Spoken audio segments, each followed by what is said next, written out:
Gravar. Boa tarde, 24 de abril de 2023. Temos aqui a honra de receber o Leonardo Feijó, querido amigo, criativo aí do mundo, que está aqui nos emprestando 2 horas hoje, né, Léo? Num dia que ele está meio dodói, mas está aqui de pé com a gente.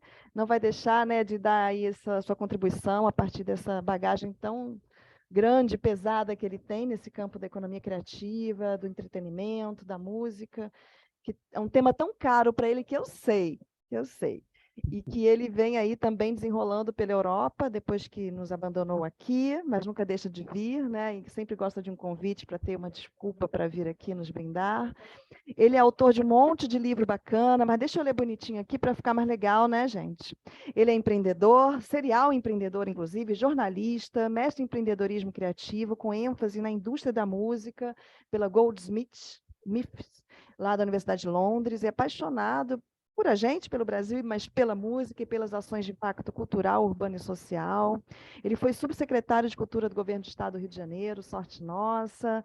É diretor da Escola de Música e Negócios, que é uma parceria do Instituto Gênios da PUC-Rio há muitos anos, né? Foi aí que a gente assentou principalmente, né, Léo, essa nossa relação aqui de amizade e profissional. Você pode fazer plim-plim também, por favor.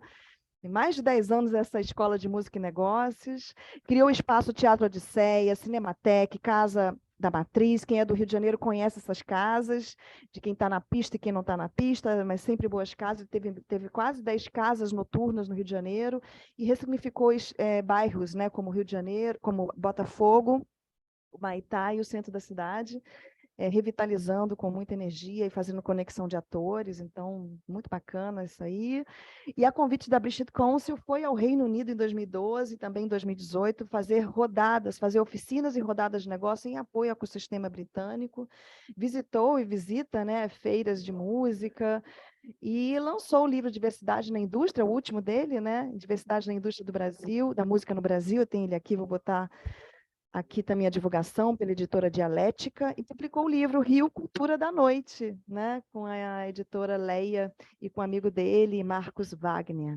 Coordenou a publicação que se chama 1976, o Movimento Black Rio, o ano que eu nasci, né, há 45 anos aí, o Movimento Black Rio inspirando muitas juventudes, periferias, e pela editora José Olímpio também nos brindou com uma publicação maravilhosa sobre a memória afetiva do botequim carioca aqui na cena, não só carioca, mas cena Brasil, quando a gente pensa em economia criativa por aqui. Né, Léo? Espero que eu tenha falado aí à altura, muito obrigada novamente. Esse curso, Leozinho, ele é um curso aberto, né, democrático, então tem gente de todo o Brasil, mas principalmente do Rio de Janeiro. Ele é educação continuada, né, ele está ancorado na UERJ como educação continuada, dentro da incubadora da ESG, dentro da escola de design e arquitetura da UERJ, e atraindo aí outros atores do ecossistema. Gente, a gente adora, que nem a Nívia, o Elvésio, a Marcelo Bora, a gente adora casas abertas, né? As janelinhas abertas para a gente fazer o máximo de interação possível. E aí o Léo vai se sentir o quê? Ainda mais acolhido, né? E saudoso do Brasil, porque a gente, diferente dos britânicos, a gente gosta de contato, de interação, de bagunça, de boa bagunça, né? Para contar a história e fazer a aprendizagem, né, construtiva que a gente vem desenhando aqui nesse curso. Fazer mais inteligente, interessante e compromissada, né? Então, por favor, muito bem-vindos a todos e todas, e janelas abertas sempre que possível. Léo Feijó, acho que eu já fiz o Plim Plim, queria também lembrar que semana que vem mais uma aula aberta, dessa vez com a Júlia Cavalcante, viu, Léo? A gerente da incubadora da ESD, e ela vai falar justamente do ecossistema ESDiano e da UERJ, né? UERJiano, de apoio a empreendimentos inovadores, empreendimentos nascentes ou empreendimentos se reposicionando, né? E se a gente pensa que, especialmente na casa, que é de design e arquiteto, eles, por natureza, já nascem profissionais liberais, né? E nada mais apropriado e adequado da gente falar das oportunidades que empreender nessa área da economia criativa beneficiam o estudante, o colaborador, o acadêmico ou não, né? Mas aí a boa informação é sempre bem-vinda para empreender, para não gastar tempo nem dinheiro dos outros e de si mesmo, né, Léo? Essas coisas a gente tem aprendido aí por onde a gente passa. Queria dizer, Léo Feijó, que além de mim, que sou mediadora aqui, a gente tem dois Desanimadores, não. Dinamizadores. Zero desanimadores. A gente dinamiza aqui o bate-papo, esse processo de construção coletiva, não só com os alunos, mas prioritariamente com eles, mas quando eles estão caladinhos, o que a gente faz? Marcelo Bori e Rodrigo Coelho estão de prontidão ali para gerar conexão com os outros temas anteriores e por vir, né? E para deixar essa aula mais dinâmica, né, Jurema? Obrigada também por ter aberto a casinha. E é isso, já vou passar a palavra para você, mas semana que vem a gente tem aí a Júlia Cavalcante falando do ecossistema de apoio aos negócios aqui do Brasil, do Rio de Janeiro, e hoje o Léo Feijó falando dessa faceta criativa do entretenimento, noturno principalmente, né? A Júlia Cavalcante também vai fazer um mini plim-plim depois no final, lembrando que a gente está com um desafio, viu, Léo? Financiado pela FAPERJ, um desafio de justamente pensar o território, que é uma coisa que você ama e que muito bem situa, né? Quando a gente pensa em dinamismo do setor, tem que lembrar do dinamismo territorial. E você é o cara do centro da cidade, do Maitá, de Botafogo, aqui no Rio de Janeiro, que muito ressignificou esses espaços. E por que eu estou falando isso? Porque a gente está com um desafio para algumas regiões da cidade do Rio de Janeiro, um desafio empreendedor, da gente ajudar a trazer problemas reais, estruturantes, e a incubadora e os seus colaboradores estão aí para ter problemas na mão para resolver. É isso. Parei de falar, mas daqui a pouco a gente volta a falar, assim com o Marcelo Bori, professor Rodrigo Coelho e a própria Júlia Cavalcante, suas queridas colaboradores aí, ajudando a gente. Léo, fique à vontade para compartilhar e a gente já te pede para você, de cara, depois deixar esse legado visual do que você apresentar para a gente aqui. O pessoal gosta depois de deglutir mais e assentar conhecimento, porque essa informação, esse conhecimento que você vai dar, com certeza vai nos acompanhar ao longo do curso e da vida empreendedora, que quem quiser aí se lançar nessa, tá bom? Obrigada novamente a todos com o vídeo aberto e todos presentes. Obrigado, Ruth. Obrigado a todos e todas aí da coordenação. Boa tarde. Prazer estar aqui, né? Sempre boa, importante essa troca toda. Não sei se eu vou ter muito a acrescentar, afinal de contas, vocês já tiveram aulas incríveis até agora. Tem a Ruth aqui coordenando, que também sabe tudo de economia criativa e impacto social. Júlia Zardo passou por aqui. Júlia Zardo, né? Pois é, eu até comentei com ela. O que eu vou falar depois de você, Júlia? Vai ser muito difícil. Mas, enfim, estamos aqui. Obrigado aí ao Elvésio, Marcelo, a Jurema, a Nívia, que estão com a câmera aberta. Prazer ver vocês também. E a todos que estão aí também, que não podem abrir a câmera, também compreendemos, né? Mas eu só queria fazer uma pergunta. Apesar de estar ligado à ESD, o pessoal é todo mundo de design e arquitetura? Não, aqui o curso é aberto, né, Nívia? A Nívia estava até ali se posicionando. Tem uns alunos, ex-alunos que estão aqui com a gente, mas é um curso aberto para todo o Brasil. Diga aí, Nívia. Vocês estão me ouvindo? Ai, que bom. Na verdade, assim, a gente, o grupo todo, vamos dizer assim, 80% é de designers. Mas tem uns 20%, ó, eu já vi gente aqui de fisioterapia, já teve o cara que é da área de joias, que é algo bem específico. Tem também o pessoal que aqui trabalha com pedagogia. Então, assim, por isso que eu 80% é designer, sim. Mas temos uns 20% que é um mix, que aí você pode encontrar várias coisas. Legal. Ótimo, Nívia. Obrigado.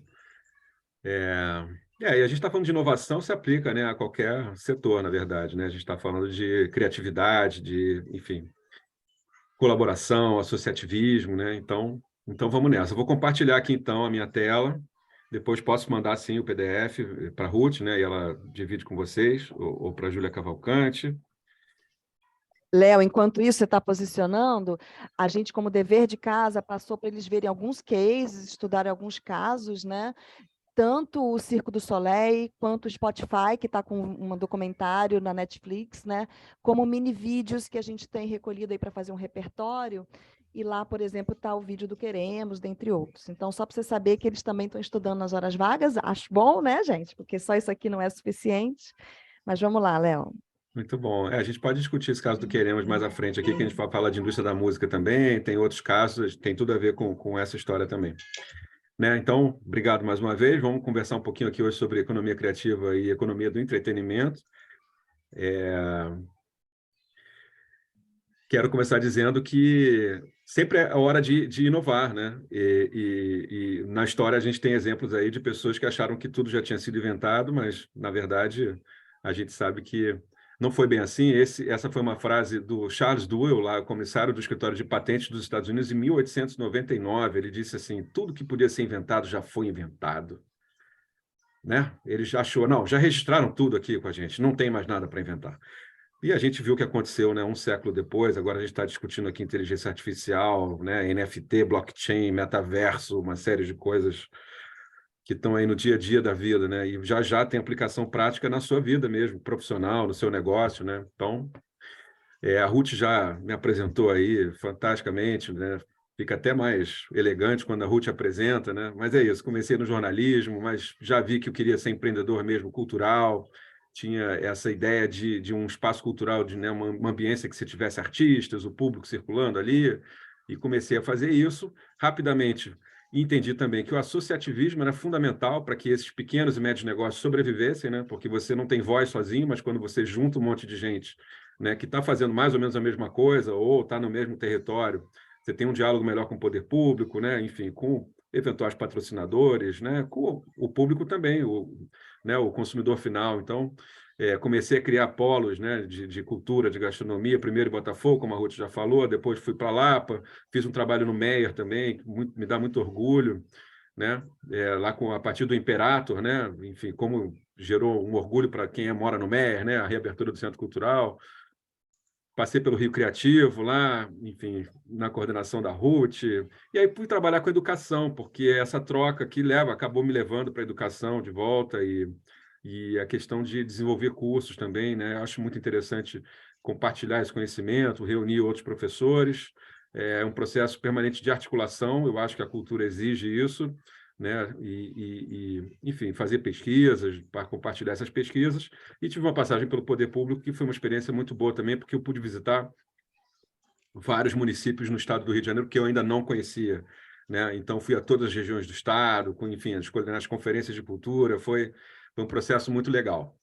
Esses aqui são os dois livrinhos né, dos quais eu sou autor, os outros eu coordenei, né, trabalho de pesquisa, publicação, e esse mais recente foi sobre diversidade, e eu, na verdade, escolhi esse tema porque eu queria aprender mais sobre isso, né, e foi ótimo, aprendi muito sobre como é importante diversidade e inclusão, né. No Brasil, então, nem se fala, né, tudo que a gente faz tem que pensar no impacto social, realmente a gente precisa gerar mais justiça social, eu acho, né. Aqui tem alguns empreendimentos, né, que eu participei da criação. Ainda bem, não tenho mais nenhuma relação com nenhum deles, né? Enfim, isso dá muito trabalho, muito envolvimento. Vida noturna é uma coisa realmente cansativa e prazerosa também, né? Mas então tá aí Casa da Matriz. Eu acho que o pessoal aqui é muito novo, Ruth. Eu acho que ninguém frequentou não esses lugares aí que já. Quem frequentou, dá um movimento aí. Quem conhece, que já esteve por ali, já namorou, né, Ju? Né? Ali a Carol também dizendo, a Letícia confirmando, acho que Marcelo Muito rodou bom. por lá também. Quem não, né? Tem a vizinha faladeira também. Tem outros, é porque você foi tímido, você não falou de todos. Não falei de todos, mas também porque depois de 2016 eu passei a não participar mesmo mais, né, de nenhum deles, assim. Então aqui alguns artistas que a gente ajudou a lançar, fez primeiros shows no Rio de Janeiro, primeira temporada, enfim, foi um processo né, sempre identificação de novos talentos, de curadoria, shows internacionais também que acabavam passando pelos palcos, né, enfim, num movimento importante, gente do Brasil todo também, de Recife, do Rio Grande do Sul, né, Belo Horizonte, de Belém do Pará, assim. Então, assim, a coisa realmente foi bem dinâmica. Acho que ali tem uma coisa de observação de um ambiente cultural em que as pessoas estão desejando coisas novas, e isso o tempo todo você tem que estar olhando, né, quando você trabalha na área cultural, assim, o que as pessoas estão buscando, o que as pessoas estão querendo, né, o que é tendência, como é que você faz algo diferente, assim. E naquele momento, as pessoas tinha uma nova geração surgindo, né? Então eu assumi um pouco essa função de alguém que constrói palcos, que constrói espaços de convivência e que abraça essa nova geração de artistas e esse público, né, que quer ver esses artistas, que não necessariamente estão na grande mídia. Isso é importante dizer, né?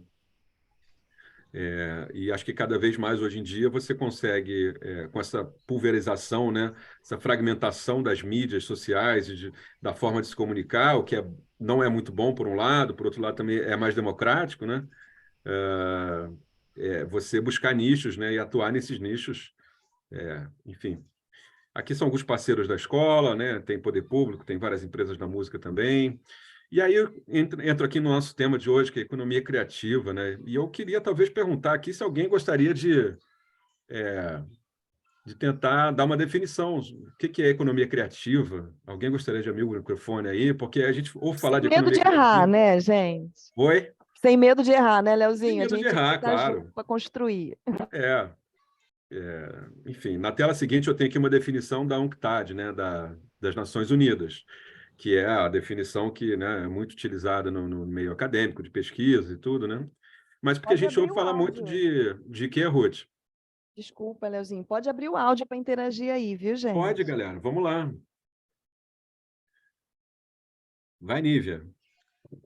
Olha, da maneira que o pessoal da Ruth está apresentando e das leituras, eu acho que seria a economia do intangível. Tipo assim, você não sabe tocar, você não sabe caracterizar, mas todo mundo já passou. Todo mundo, tipo, tem alguma coisa que, eu lembro disso, já vivenciei isso. Então, seria a economia do intangível, que eu chamaria. Ótima definição, Nívia. Muito bom, muito legal. Até me arrepiei aqui, porque eu acho que você conseguiu sintetizar muito bem, então, sinal que você absorveu aí as aulas anteriores, né? Porque as coisas se confundem um pouco, né? Quando a gente ouve falar de economia criativa, ou economia da cultura, economia do entretenimento, da experiência, essa coisa da atenção também, da economia da atenção, dessa disputa pela tela, né? Enfim, da sua atenção, né? Por tela. Então, vou tentar aqui definir separar um pouco, né, essas economias. Então, assim, aqui está a definição da UNCTAD, que é a Conferência das Nações Unidas sobre Comércio e Desenvolvimento, que define a economia criativa um conceito emergente que trata da interface entre criatividade, cultura, economia e tecnologia em um mundo dominado por sons, imagens, textos e símbolos. Ok? E também define essas indústrias como ciclos de criação, produção e distribuição de bens e serviços que usam a criatividade e o capital intelectual como principais insumos. E aí está ligada ao intangível e está diretamente relacionado ao universo do direito autoral e da inovação em processos, produtos e serviços. E na tela seguinte, a gente traz a questão do intangível, que é justamente o valor do intangível e da experiência, né, como algo essencial dentro do que é a economia criativa. E, assim, historicamente, isso começou na Austrália, embrionariamente, depois foi no Reino Unido que isso ganhou corpo, de fato, ganhou um apoio do poder público, a criação de um Ministério das Indústrias Criativas, uma série de programas, porque eles identificaram, na verdade, que esses segmentos, esses setores criativos estavam crescendo a uma taxa mais elevada do que a média da economia, né? Então, se a gente está identificando isso, nós, enquanto governo, devemos estimular esses setores, né, para que eles se desenvolvam ainda mais. Oi? Léo, só lembrando que isso não surgiu com a Austrália, né? Desde que mundo é mundo, e você me ensinou a entender a etimologia da palavra cultura, né? Que tem a ver com cultivar, tem a ver com o mundo rural, né? E economia da cultura sempre existiu, as pessoas sempre se mobilizaram, né? Sempre existiram pessoas que trabalhavam no setor cultural, mas esse enquadramento, né, é mais recente dessa maneira e tem todo um contexto histórico evolutivo que ganha força esse termo economia criativa e meio que se sobrepõe ao termo anterior, que seria economia da cultura, né? É um espraiamento de um conceito para poder, inclusive, ser enquadrado, ser caracterizado como política pública. É por aí, Léo, que a gente pode situar Sem dúvida. A criatividade sempre esteve presente na história da humanidade, né? Enfim, né? Para você identificar ali o fogo, né? Enfim, isso tudo existiu criatividade e ao longo dos tempos isso foi se desenvolvendo, né? E é um campo de estudos, né? Na verdade é isso. A economia criativa é um campo de estudos que junta uma série de segmentos e desenvolve, então, pesquisas, metodologias né, ações de fomento a partir desses campos. O Perfeito Fortuna da Fundação Progresso fala uma coisa engraçada, né, que é sobre isso. Assim. Ele fala assim, peraí, vocês inventaram esse negócio de economia criativa agora, vai dizer que começou agora, mas peraí, eu estou fazendo isso aqui há 40 anos, pô. Então, quer dizer, eu já faço economia criativa há 40 anos. É verdade, não é?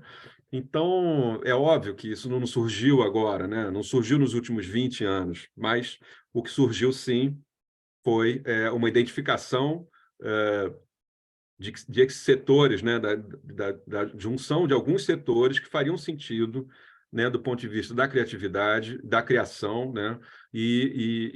Do ponto de vista da propriedade intelectual, e o Reino Unido trabalha muito isso, né? A questão do copyright, né? Da propriedade intelectual. E na música isso é muito presente, como eles ganham dinheiro no mundo inteiro, né? Com suas bandas, seus artistas, seus compositores. E isso é utilizado no cinema, na televisão, na rádio, no streaming, né? Exato, Léo. E a Júlia Zardo e o Oswaldo Neto estiveram aqui presentes justamente para falar do mapa da economia criativa do Brasil e com foco no Rio. E o Felipe está lembrando aqui que saiu uma reportagem hoje mostrando que o PIB da economia criativa supera a do automóveis, né, da indústria automobilística. Que bom, porque em tese ela é muito mais insustentável ambientalmente do que a economia criativa. Mas a gente já viu que isso não pode ser pego assim, dito assim, abertamente, porque temos que relativizar, porque, por exemplo, a indústria do audiovisual queima muito carbono, sim, né? Mas, em geral, o intangível ele é menos nocivo, né? A gente pode, talvez, afirmar isso, podemos conversar. Mas eu queria também ressaltar que a professora Clarice Stefan está aqui com a gente, ela é da UF, super especialista em propriedade intelectual também, que foi a aula passada que a gente teve com a Renata Angeli, olhar da propriedade intelectual, que é muito importante nesse campo, o Léo vai dar destaque, mas que a Clarice está aqui assistindo, e, por favor, fique à vontade, querida, para contribuir também. Obrigada pela presença e oportunidade aí. Bom, seguindo aqui, então, é importante dizer que essa metodologia ela é variável, né, de país para país. Inclusive, é uma coisa que as próprias Nações Unidas, eles tentam desenvolver uma metodologia que seja comum no mundo todo para você poder gerar uma comparação de uma forma mais simples, né? Então, tem países que consideram o turismo dentro do que é a economia criativa, tem outros que não consideram, alguns consideram gastronomia, outros não consideram. Enfim, então há diferenças de metodologia.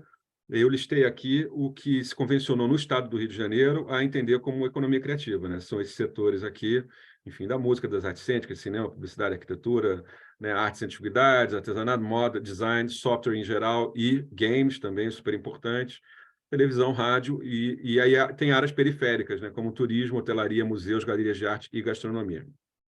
Certo, Ruth? Sim, senhor, querido. Essa questão do turismo e da gastronomia nem sempre a gente vê, né? São recortes que os países, né? Quem faz a política faz, né? Recorta ou não, né? Mesmo a questão dos games, né? Se é software normal, não entra, mas se é software para entretenimento, entra. A Júlia estava explicando essas tomadas de decisão para fazer o recorte, né? Para a gente há 3 semanas. Essa ilustração aqui do David Throsby, né, ela tenta sinalizar aqui para nós o que é mais importante do ponto de vista da criação, né? Então, ali no núcleo estão as artes criativas, música, dança, teatro, etc. Você vai para uma outra camada mais externa, que seriam as indústrias culturais, né? Então, tem filme, rádio, TV, editoração, de forma mais abrangente, o que são atividades das indústrias criativas e depois o resto da economia, né? E tem um videozinho aqui interessante que o John Hawkins, que nós recebemos no Rio de Janeiro, né, é um autor e também um desenvolvedor de políticas, né, no Reino Unido, muito importante, e ele fala da diferença de economia criativa e indústria criativa. Eu acho que vale a pena a gente passar, é bem rapidinho. Claro, Léo. Bom, eu acho que eu vou ter que te compartilhar e compartilhar de novo, porque eu não coloquei o áudio. Perfeito. Enquanto ele está fazendo isso, gente, lembrando da lista de presença aí, hein? Quem quiser garantir presença e receber um certificado para essa aula de hoje avulsa, do Léo Feijó, e complementar a sua participação no curso como um todo, que são os 15 encontros desse curso de educação continuada da UERJ, da Escola Design e Arquitetura da UERJ. Vamos ver se vai dar certo, Léo? Fica à vontade. Acho que vai dar certo. Vamos lá. Léo é fera, né, gente? Ok. Skip ads. Léo, Estamos ouvindo, mas não estamos vendo, não é isso, gente? Confirmem. O som está ótimo, agora faltou a imagem. Não está aparecendo a imagem? Não. O som, sim. A imagem, não. Mas se você quiser mandar aqui no chat, paralelamente a gente vê também, pode ser. Deixa eu tentar compartilhar novamente aqui, então, a tela. Agora foi? Calma. Opa, sim, estamos vendo um senhor aqui, o John. É ele mesmo. Vamos lá. Basic principles. I have three basic principles that guide my thinking about the creative economy. One is that everybody is creative. That's what I call my universality principle. The next one is that creativity needs freedom, which is when we move from the inner life to the outer life, to society. And the third is that freedom needs to be exercised in commercial marketplaces, which is where the creative economy comes in. And we need markets that are open and fair. And we need companies to be able to move into markets.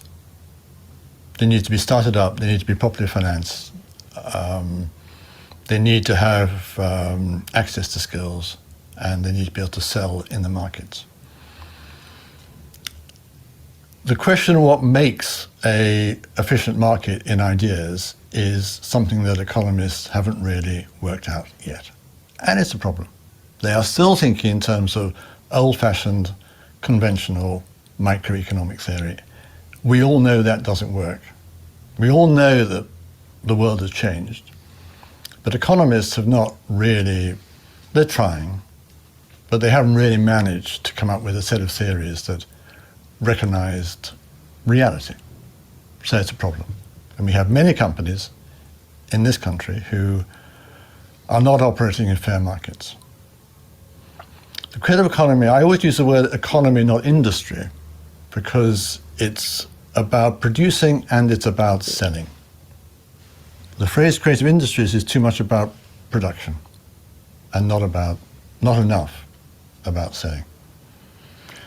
One of the best ways to judge a creative economy is to look and see what the retail sector is doing. Retailing is fundamentally important. How do you sell an experience, which is what we're doing? We're selling a beautiful item of clothing. We're selling a piece of music that you can't hear until you bought it. We're selling a play that you can't experience until you bought the ticket and sat down to watch it. We're selling a television program that you won't see until it's broadcast. Acho que já deu para ter a ideia aí, né, da visão que ele tem da diferença, e acho que eu vou parar de compartilhar por aqui. Depois, quem quiser assistir o vídeo completo, a gente pode mandar.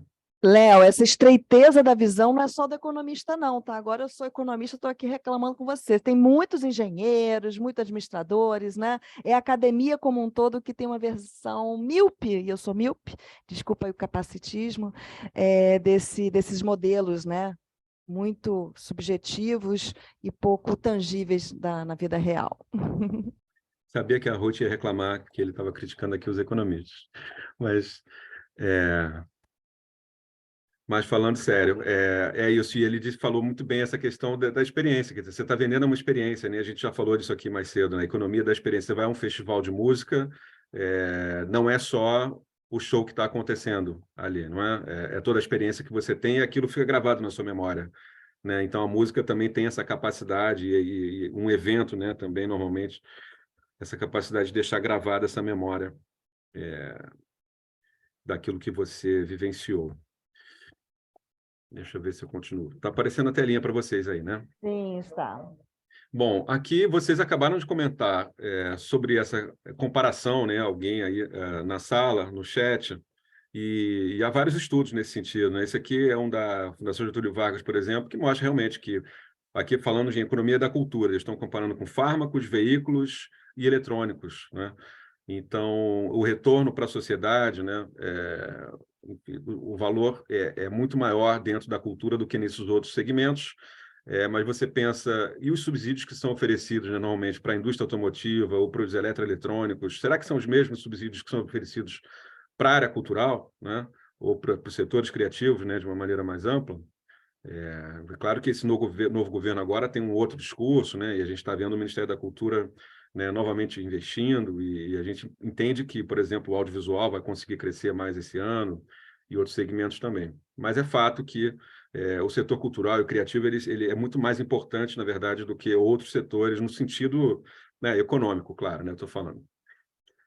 Esse aqui é um dado aqui do Reino Unido, né, que mostra também a participação, né, na economia, e que está crescendo 5 vezes mais, isso naquele ano de 2018 aqui, por exemplo, mas isso continua numa média mais recente também.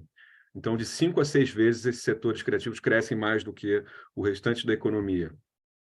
E por isso eles têm realmente uma série de políticas de incentivo. Assim, quase 1 em 8 negócios no Reino Unido são ligados, são negócios criativos, né? E 95% desses empreendimentos empregam menos de 10 pessoas. Olha só que legal. E acho que no Brasil tem um pouco dessa dinâmica também, né? Apesar de ser um mercado muito informal, como a professora Júlia Zardo falou, né? Exatamente. E é por isso até que a gente deve estimar que o peso, né, da economia criativa ou da economia da cultura no Brasil ele é maior do que os dados conseguem indicar, né? Quando você olha muito para a coisa da empregabilidade formal, tudo no Brasil, a gente sabe que há essa diferença. Então, aqui tem alguns setores lá, e aí a gente chega aqui na economia do entretenimento. E aí a gente começa a pensar, então, nessas diferenças de cada uma desses campos, né, de pesquisa e do que cada um, na verdade, concentra, né? Então, aqui, quando a gente fala em panorama global de economia do entretenimento, 2,3 trilhões de dólares, isso é um dado da PricewaterhouseCoopers, né, PwC.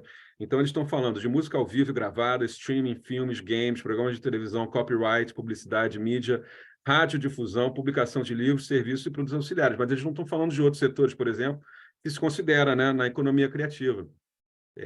Então, são coisas diferentes. A gente poderia dizer que a economia da cultura está dentro da economia criativa e a economia criativa está dentro da economia do entretenimento, ou a economia do entretenimento está dentro da economia criativa? O que vocês acham? Alguém quer comentar esse assunto? Eu acho que cultura é um guarda-chuva maior, né? O entretenimento é só um braço ali da cultura. Eu acho que é meu palpite. Felipe Martins, bem-vindo. Eu tendo a concordar com o Felipe, porque vamos para alguns extremos. Você realmente consegue ter muita cultura e entretenimento com a música, mas eu não vejo ninguém se entreter tanto assim numa loja de roupa. Certo. Bom. Eu acho que é uma definição, inclusive, que é difícil você fazer realmente. Eu tendo a acreditar que dentro do entretenimento os setores culturais estão inseridos ali. Claro que tem segmentos culturais, por exemplo, de artes e artesanato, né, uma coisa, ou de cultura popular, por exemplo, se você pegar a Folia de Reis, isso pode estar dentro de uma cadeia do turismo, né, num calendário de eventos anual no município, mas não necessariamente estaria ligado ao entretenimento, né? Quer dizer, não, uma pessoa produzindo artesanato. Então, inclusive, são segmentos que precisam mais de apoio do poder público, por exemplo, né? Para continuar existindo. A Folia de Reis, por exemplo, provavelmente não vai ter um patrocinador. Então, quem é que consegue manter aquela atividade funcionando, se não é a prefeitura local, se não é o governo do estado, se não é o Ministério da Cultura, né? Muitas vezes a gente vai perdendo um pouco essas expressões culturais porque elas não são comerciais. Se elas não são comerciais, será que elas estão dentro do entretenimento? Mas, enfim, gente, também são discussões muito conceituais aqui e acho que a gente pode avançar e refletir sobre isso. Assim. Mas eu não conheço, talvez, se a Ruth tiver alguma referência depois para dar de alguma bibliografia que faça essa comparação, seria realmente interessante, mas eu não conheço. Eu estou trazendo realmente o tema aqui para a gente pensar juntos. Aqui eu fiz uma... Josinho, a Kátia levantou a mão, desculpa. Oi, Kátia. Mas pode ser depois também. Boa tarde. Boa tarde. Eu não consegui entender, assim, sabe, essa questão que tu falaste agora de entretenimento, de cultura popular, né? Porque aqui, vamos dizer, aqui, eu moro em Alagoas agora, né? Aqui em Alagoas tem 29 expressões de cultura popular, né? E, assim, realmente ela é muito pouco trabalhada, né? Explorada bem próprio dos mestres, né? Mas aí, quando falaste agora do entretenimento e da cultura popular, eu fiquei pensando, eu não consegui entender qual foi essa relação que tu colocaste, assim, né? É porque se é só a relação comercial, né? O que vende, o que não vende. Agora que se tu pudesse só me explicar o que tu quiseste falar com isso, eu te agradeço. Obrigado, Kátia. Não, na verdade, o que eu estava tentando aqui era diferenciar o campo de estudos, né, do que a gente chama de economia criativa, quais são os setores que estão envolvidos em cada um desses campos, né? Se a gente falar em entretenimento, o que está englobado ali? Segundo ali a consultoria PwC, por exemplo, não tem artesanato, né, dentro do que seria a economia do entretenimento. Se a gente pegar a economia criativa, tem lá artesanato, ou folia de reis, ou, enfim, expressões populares. Assim como na economia da cultura, naturalmente, né? Então, só para a gente diferenciar o que cada uma dessas organizações está pesquisando, né? O que eles querem dizer com esses números, não é? Mas, enfim, eu estou muito mais próximo das expressões populares e culturais do que das expressões comerciais do entretenimento, né? Mas eu não sei se ficou claro para você, mas eu não estou comparando, nem fazendo, né, julgando aqui valor de cada uma dessas expressões, nada disso. Mas, assim, não existe uma comparação direta entre esses três campos de pesquisa, né? Agora, aqui eu estou trazendo um dado que é da economia da música, né? Especificamente sobre a indústria fonográfica. Então, sim, existe esse relatório que é das gravadoras, né, no mundo e que diz que eles faturaram 26 bilhões de dólares em 2022. Isso no relatório publicado em 2023, que foi um crescimento de 9% em relação ao ano anterior. Super expressivo. Então, essa indústria está crescendo muito e está crescendo a partir do impacto tecnológico, né, que nós sentimos a partir da chegada do streaming, né, dos aplicativos de música. E está crescendo pelo 8º ano consecutivo, né? Então, essas empresas têm registrado realmente uma alta fantástica. No Brasil, nós tivemos 15,4% de aumento no ano passado, e a receita foi de 2,5 bilhões de reais, e o Brasil voltou a estar entre os 10 maiores mercados de música do mundo, né, que já não vinha figurando há alguns anos, mas o Brasil está crescendo muito forte. No ano anterior a esse, cresceu 32%. Então, assim, é um mercado que tem muitas oportunidades para quem quer, enfim, buscar uma colocação, um emprego, quem quer empreender nessa área, entender. Mas aí você precisa entender como é que é a estrutura desse ecossistema, né, para saber quais são as demandas, né, como é que você vai oferecer um produto ou serviço dentro desse ambiente. Esse quadrinho aqui é legal para quem gosta de ver, né, a evolução do físico para o digital, né? O vermelhinho ali é o físico, o disco físico, né? Que caiu até quase desaparecer. E o azulzinho ali é o streaming, né? Está crescendo, hoje é quase... Léo, a gente estava semana passada tentando definir o streaming. Para o mercado da música, você consegue definir para a gente o que é o streaming? É assistir ao vivo ou é assistir a hora que a gente quer? Só para a gente entender, desculpa a pergunta ignorante da minha parte. Na verdade, o streaming é o suporte, né? É o tipo de suporte. Antes, a indústria chamava de suporte físico, que era o vinil, ou o CD, ou a fita cassete, né? Então, quando você deixa de ter suporte físico, você passa a ter um suporte digital. Isso é o streaming. E você pode ouvir a hora que você quiser, porque é possível fazer download, inclusive, dentro do seu aplicativo, né? A gente estava com essa dúvida, o que caracterizava o streaming? Se é o ao vivo, né? É a pegada digital, então, aqui, né? É só porque é um modelo digital. E é impressionante que você tem milhões de músicas, né, num aplicativo, então realmente mudou a forma como você ouve música. Enfim, a ideia de você ter um álbum com 14 faixas, 15 faixas, isso mudou muito. Os artistas hoje lançam singles, né? Ou no máximo um EP, que são algumas músicas, e vão trabalhando isso cada vez de uma forma mais dinâmica, né? O que é complicado, assim. E fala-se que hoje você tem 100 mil músicas diariamente sendo lançadas, né, no Spotify, na Deezer, na Apple. 100 mil músicas por dia, novas. como é que esse artista vai se destacar nesse ambiente, né? Então, por isso E que é num coisa do mercado marketing. um pouco inseguro, né? Porque a gente estava vendo que o próprio, na Europa, o Spotify tem sido, entre aspas, regulamentado cada vez mais, porque cada um quer também garantir o seu, né? Depois, se você puder, você e Clarice puderem também falar disso, mas é algo que realmente chegou para ficar e está dando muito dinheiro no bolso, apesar de ser intangível, né? Tem muita gente conseguindo, né? Se remunerar bem nesse mercado. Gente, mas Tem isso gente aí, iniciante, né? mas isso aí que a gente está falando me lembra, eu não, eu só escuto música, tá? Eu não sei nada de indústria fonográfica. Mas isso me lembra uma vez uma reportagem do G1, que o último carnaval passado, sempre tinha os carnavais dentro da música do carnaval desse ano é fulano.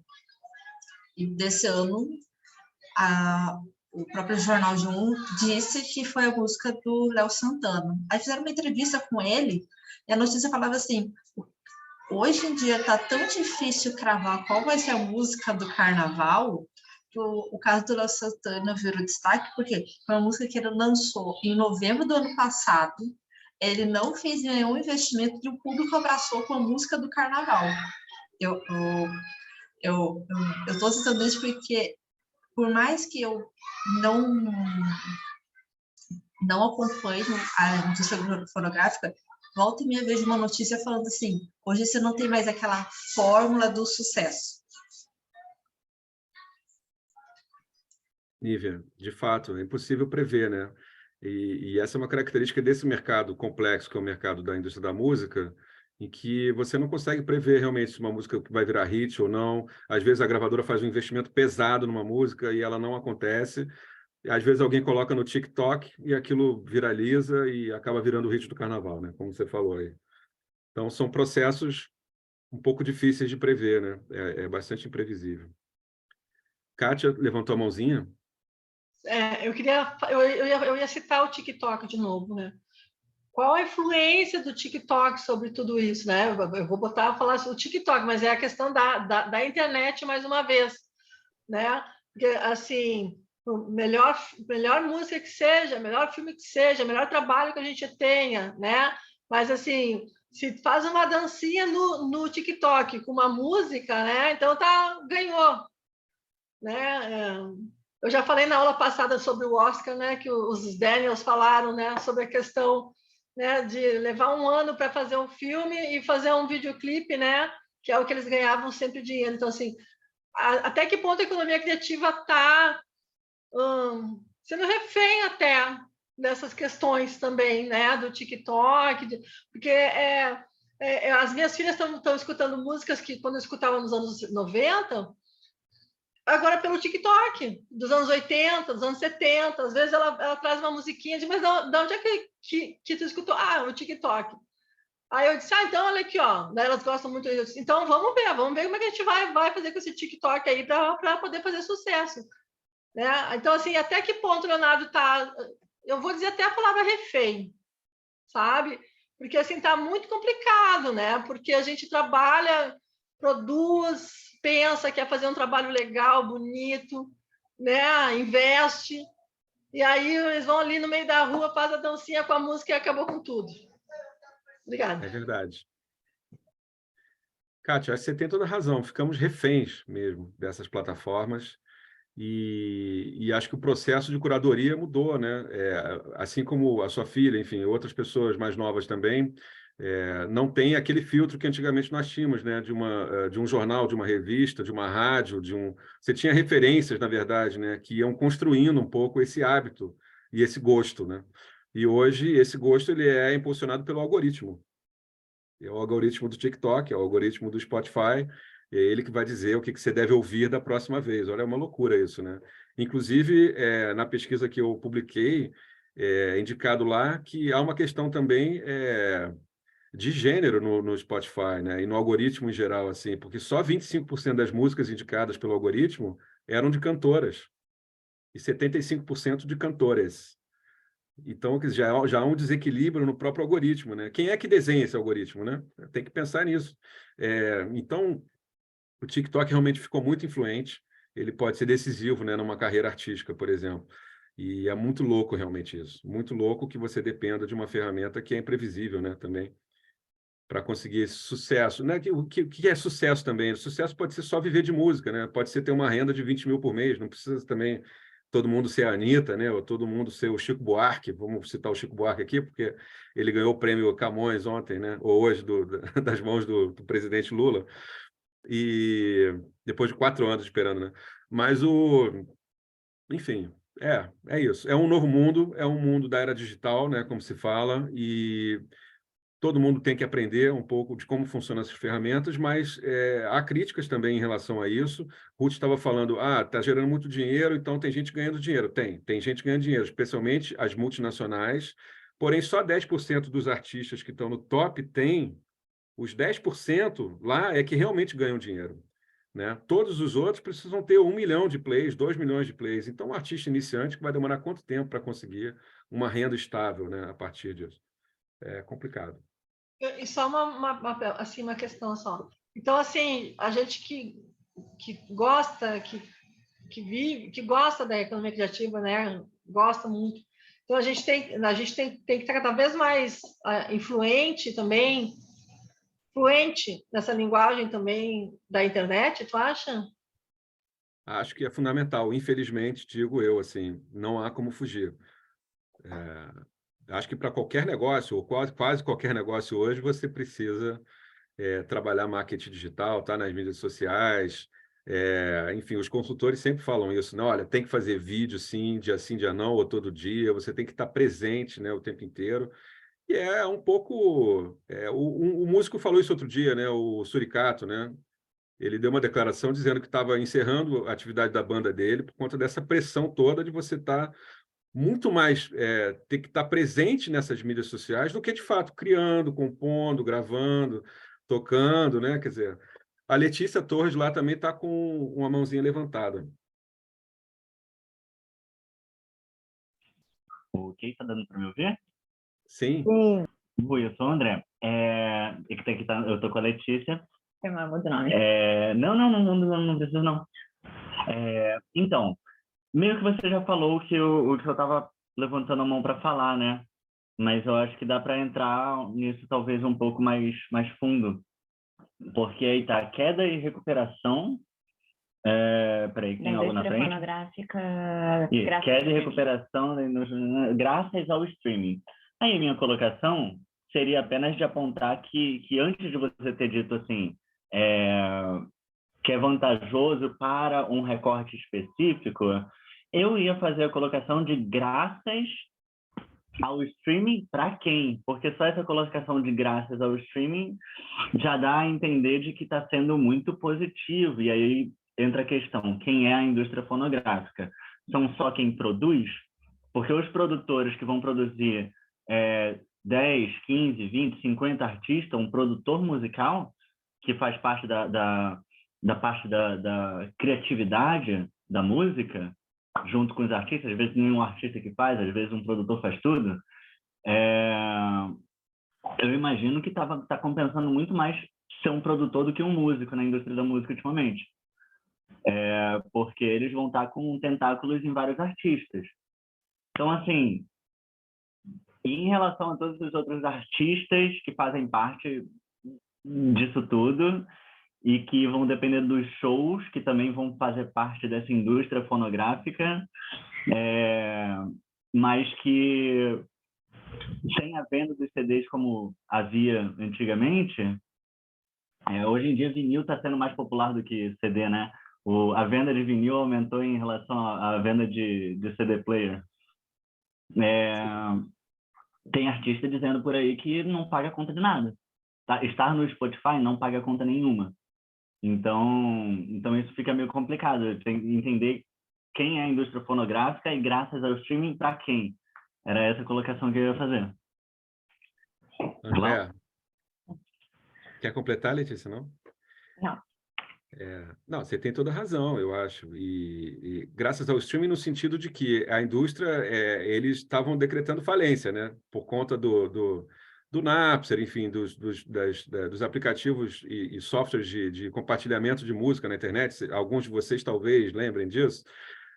que você podia trocar musiquinhas, né, online, e a partir daí ninguém comprava mais, enfim. Realmente a arrecadação das grandes gravadoras, chamadas majors, né, elas caíram assim radicalmente e muita gente foi demitida, e os caras realmente acharam que a indústria da música ia acabar, a indústria do disco, né, como se diz no Brasil, que é a indústria fonográfica. Não estamos falando da música ao vivo, né, da música na novela ou no cinema, enfim. Mas esse recorte realmente ele tinha tudo para acabar, até que veio a proposta e a tecnologia do streaming que o Spotify, né, traz, e realmente, apesar das gravadoras resistirem muito a assinar com eles um acordo para liberar essas obras, né, esses fonogramas para que eles pudessem tocar, acabaram cedendo. Então, foi uma solução, né, digamos assim. Mas você tem razão em questionar, e a Ruth já falou também, tem sim no Reino Unido um movimento chamado Broken Record, né, que é justamente um movimento de questionar esse tipo de contrato que o Spotify e outros aplicativos de música têm com as próprias gravadoras e do pequeno repasse que acaba sendo que chega na mão do artista final, né, que na verdade é quem está produzindo essa música, quem está colocando disponível ali, e acaba não ganhando nada. E eles colocam lá, assim, tem artistas que têm milhares de plays, tudo bem, podem não ter milhões e milhões, mas alguns têm 500 mil plays, têm 800 mil plays, não ganha nada. Peraí, tem algo errado realmente nessa conta, né? Então, a Deezer está discutindo um novo modelo chamado user-centric, né? Em que eles vão monetizar, então, a partir do que efetivamente o consumidor ouviu, e não da maneira como é feita hoje, que vai para um bolão, e desse bolão vai lá para quem toca mais. Ora, se vai para quem toca mais, os grandes vão sempre receber mais, né? Isso que é uma certa distorção. Olha, essa não era uma aula sobre a indústria da música, mas, Ruth, estou vendo que a galera aqui está interessada nesse assunto, hein? Claro, vocês que mandam aí, né, Leozinho? Você tem Vamos conhecimento embora. para dar e A Nívia receber. também quer falar alguma coisa? Nívia, manda ver. Tá no mute, Nívia. Gente, na verdade, eu tenho uma dúvida que a Kátia levantou e eu estou rebatendo. Lembra quando lançaram a quarta temporada de Stranger Things e, de repente, todo mundo começou a ouvir música da década de 80? É Kate Bush, né, eu acho. Isso, a Kate Bush. Obrigada, né? Obrigada.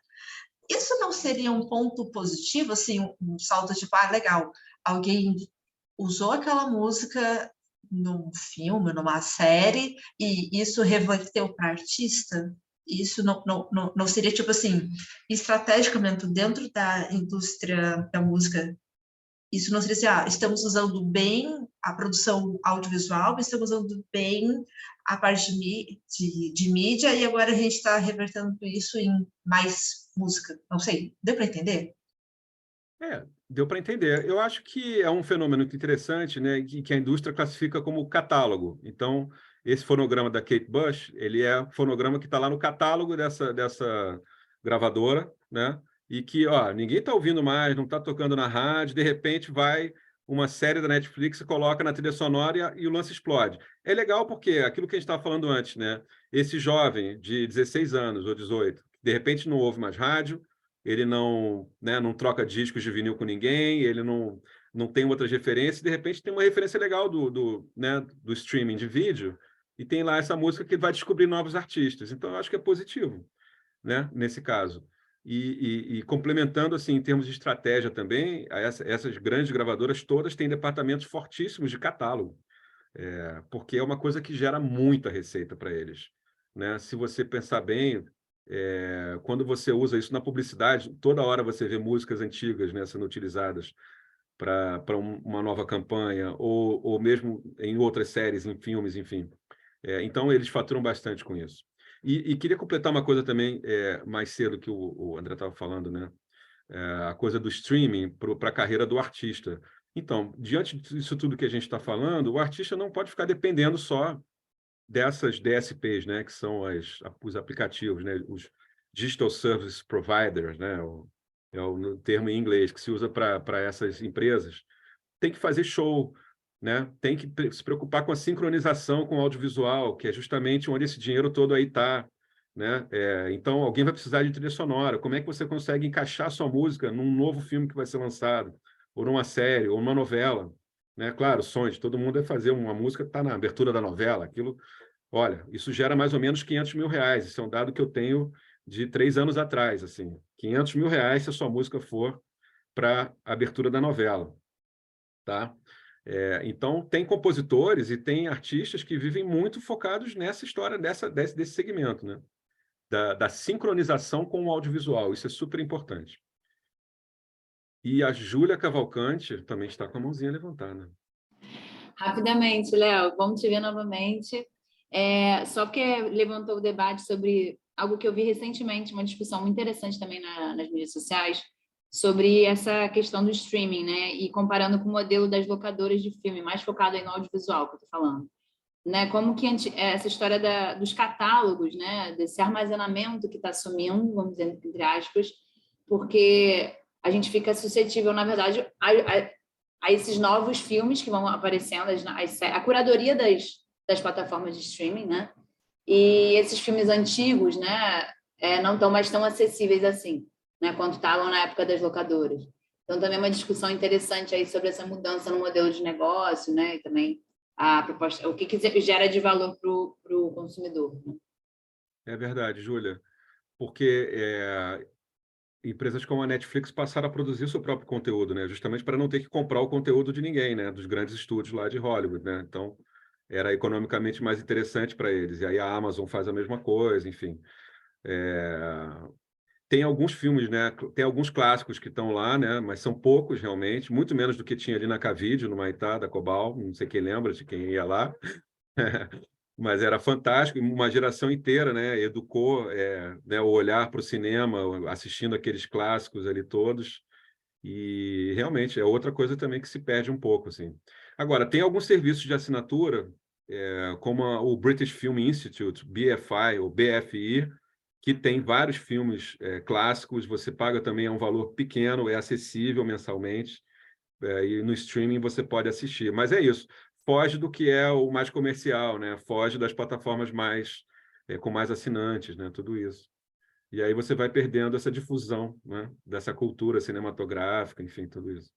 Léo, a Kátia também quer falar, e a Kátia fala lá das Alagoas, já deve ter reparado que o sotaque dela é gaúcho, mas ela está lá nas Alagoas e está migrando aí para a Europa. Mas eu queria lembrar que a Júlia Zardo falou uma coisa também interessante, dessa coisa do transbordamento de um segmento da economia ir para outro, né?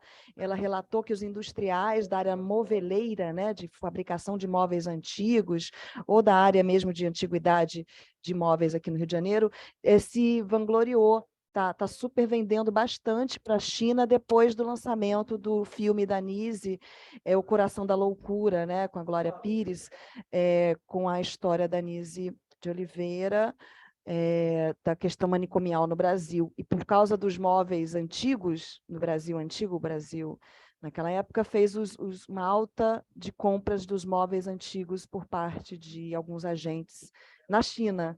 Então, como as coisas assim, né, inesperadas também acontecem por causa do audiovisual, não só rebatendo sobre a música no Brasil, no caso sobre esse setor de móveis. Mas fala aí, Kátia, querida. Só para falar que a Nise é alagoana também, tá? Ah, coincidência. É bem interessante fazer uma avaliação de Alagoas, gente. Depois que eu vim morar aqui, eu descobri que a coisa não é fácil de Alagoas, viu? Então, Nise da Silveira, certo? Nise. Nise da Silveira, isso. Ela é uma médica daqui. Assim, a questão dos streams de filmes, né? Eu sou uma pessoa que eu preciso ver o filme e terminar ele. Eu não consigo ficar esperando o fim dele. Então eu não tenho condições assim de ver um seriado, porque eu vejo assim às 10 capítulos um dia. Então eu tenho que chegar de manhã, então eu passo a noite vendo. E aí a gente tem visto que essa questão dos filmes estão cada vez mais curtos também. Né? Agora a gente está vendo aqui em casa, assim, os filmes agora têm 1h15, 1h25. Né? Então, assim, a gente sempre vê filmes, né, de 2 horas, 2h30, e aí cada vez eles já estão menores também. Então, isso também é influência dos seriados também que a gente tem, né? Porque também os seriados também tem os episódios que é de 1h30.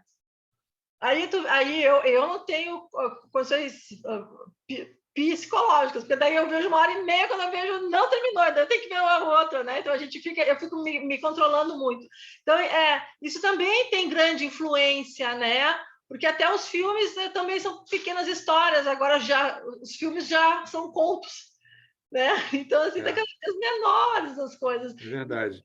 E eu tenho... Kátia, na música também, as músicas são cada vez mais curtas. Isso, também. Também. Obrigada. Também.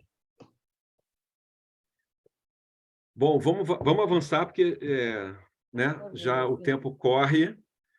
Aqui tem novamente o impacto do streaming, aqui fala um pouquinho da questão dos independentes, que, né, apesar de tudo, tem o seu espaço aí desse mercado, né? E tem uma coisa que está crescendo também, que é a colaboração direta para o artista.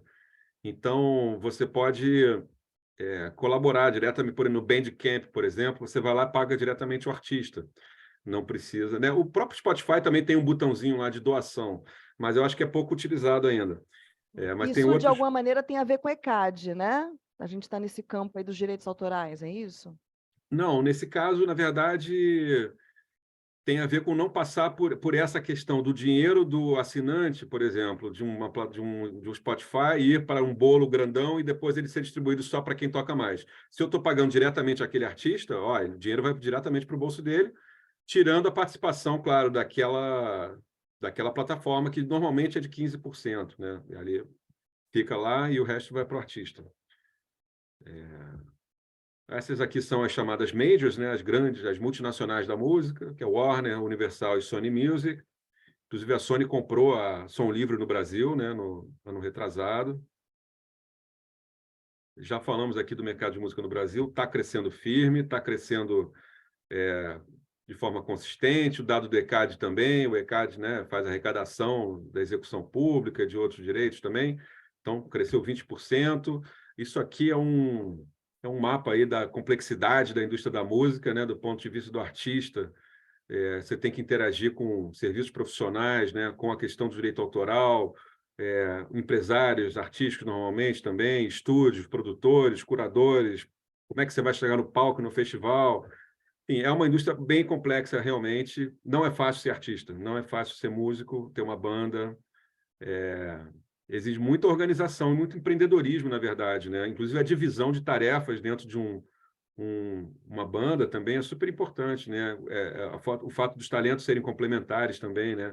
Além da música. Então, se alguém tem mais uma vocação comercial, ou se outro tem uma vocação mais para outras áreas, para administração, contabilidade, tudo isso também pesa no sucesso de um artista, né? E aí eu tenho um case aqui de uma startup, Ruth, que eu acho interessante mostrar, que é a primeira plataforma de streaming de shows do Brasil. Então, nós estamos falando aqui de catálogo, todos aqueles shows que você adorava ver em DVD, né? Essa plataforma agora colocou disponível para você assistir numa Netflix da música brasileira. Então, eu tenho um videozinho dela aqui também, que eu vou tentar mostrar aqui. Vamos ver se abre.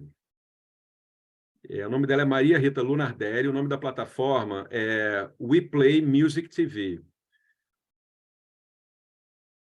Bons projetos, né? Apareceu para vocês?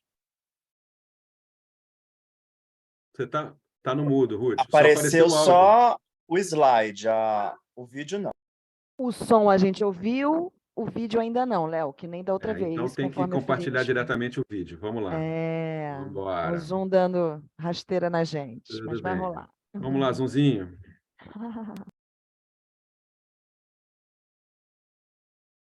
Para todo mundo.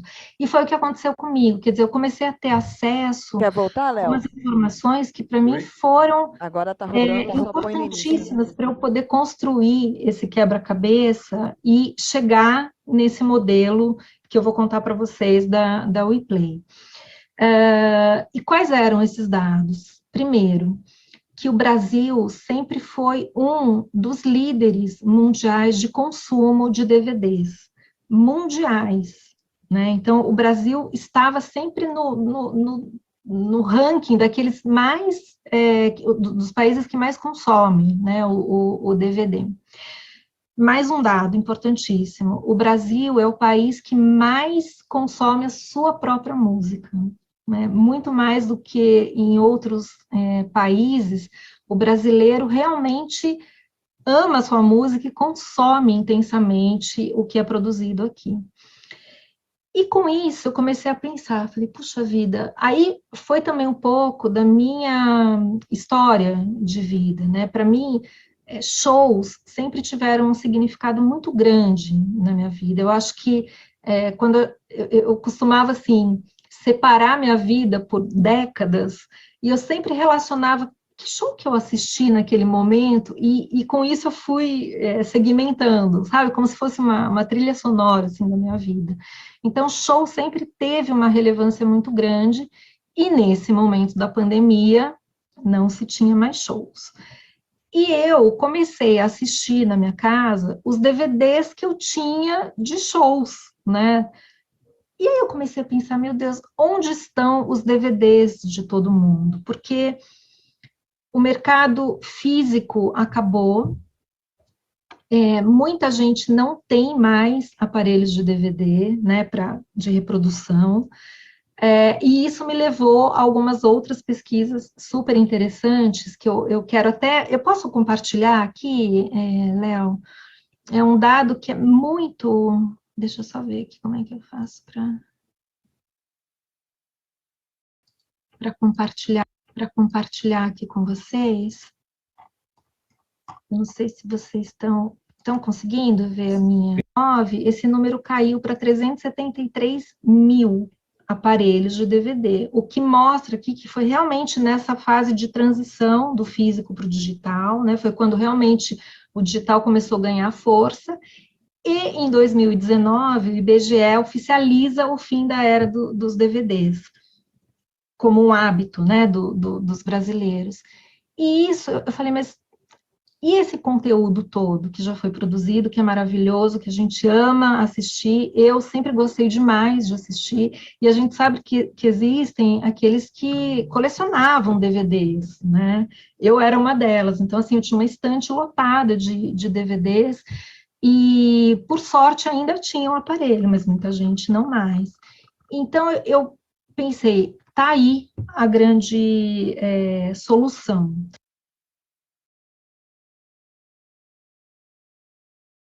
Aqui. Acho que a ideia ficou clara aí, né? Como é que ela percebeu essa oportunidade, né? Ela teve uma ideia, ela queria assistir alguns shows gravados em DVD, que ela não tinha mais os DVDs, não tinha mais também o aparelho de DVD para assistir. E aí ela pensou, bom, será que outras pessoas têm esse mesmo desejo que eu? Será que eu vou estar solucionando um problema no mercado? Se eu conseguir descobrir em que prateleiras estão esses DVDs, em que empresas, né, gravadoras, e eu conseguir disponibilizar isso, será que eu vou conseguir gerar um serviço? E foi isso que ela fez, né? Então, tem mais informação aqui no próprio slide. Está aqui. Que é a WePlay Music TV. Voltou para vocês, né? A apresentação aqui, né? Sim. Então, ela começou a firmar contratos com gravadoras e editoras, né, que têm direitos sobre essas apresentações. E aí, Cássia Eller, Pitty, Frejá, né, enfim, uma série de artistas estão lá nessa plataforma. E ela descobriu isso estudando direito autoral, né, porque ela viu que havia uma oportunidade aí de monetizar esse acervo, né? Então, olha lá, não tem anúncios, né, são shows exclusivos, tem playlists também, e já tem, assim, dezenas e dezenas de shows que você pode assistir. Então, gente, queria só trazer esse modelo aqui, que eu achei muito interessante. E eu queria falar um pouco agora desse outro projeto, que é um projeto que nós desenvolvemos. Nós vencemos o Natura Musical, é um edital dos mais concorridos, né, no Brasil. São mais de 3 mil projetos inscritos, e aí a gente escreveu esse de fazer sobre o movimento Black Rio. Os autores são o Zé Otávio e o Luiz Felipe de Lima Peixoto. Eu fiz a coordenação executiva de todo o projeto. E aí tem aqui, né, o Dom Filó, tem Carlos da Fé, enfim, essa galera toda que fez os bailes acontecerem, né, naquele momento dos anos 70, e que é parte fundamental da história cultural do Rio de Janeiro, né? E aí tem um trechinho aqui que eu queria mostrar também para vocês. Mais uma vez, a gente vai ter que sair aqui.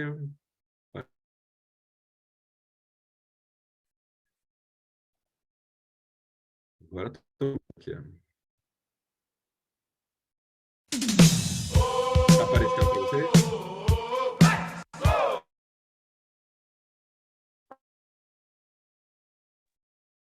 Parou o som, Léo, é isso? Caiu a internet.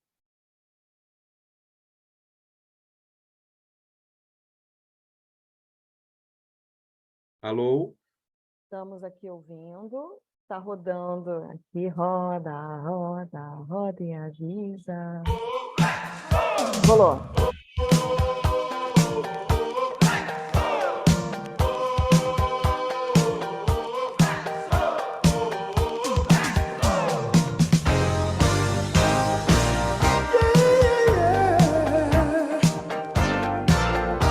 Eram viagens que a gente fazia só para ir dançar. Black, so black, black, so black, so black, black. Mas eram bailes, era assim, festa, dança. A diferença é que era preto à beça. Ali pelos anos de 1968, 69, é que nós começamos um movimento pura e simplesmente musical, que ficou cognominado como Movimento Black Rio. Esse movimento acontece durante o período de ditadura no Brasil, o período mais difícil, mais barra pesada. Qualquer ajuntamento era algo perigoso para o sistema. A questão do movimento negro e Black Rio, elas caminham juntos. Um é fruto do outro, sabe? Um é fruto do outro, elas se relacionam.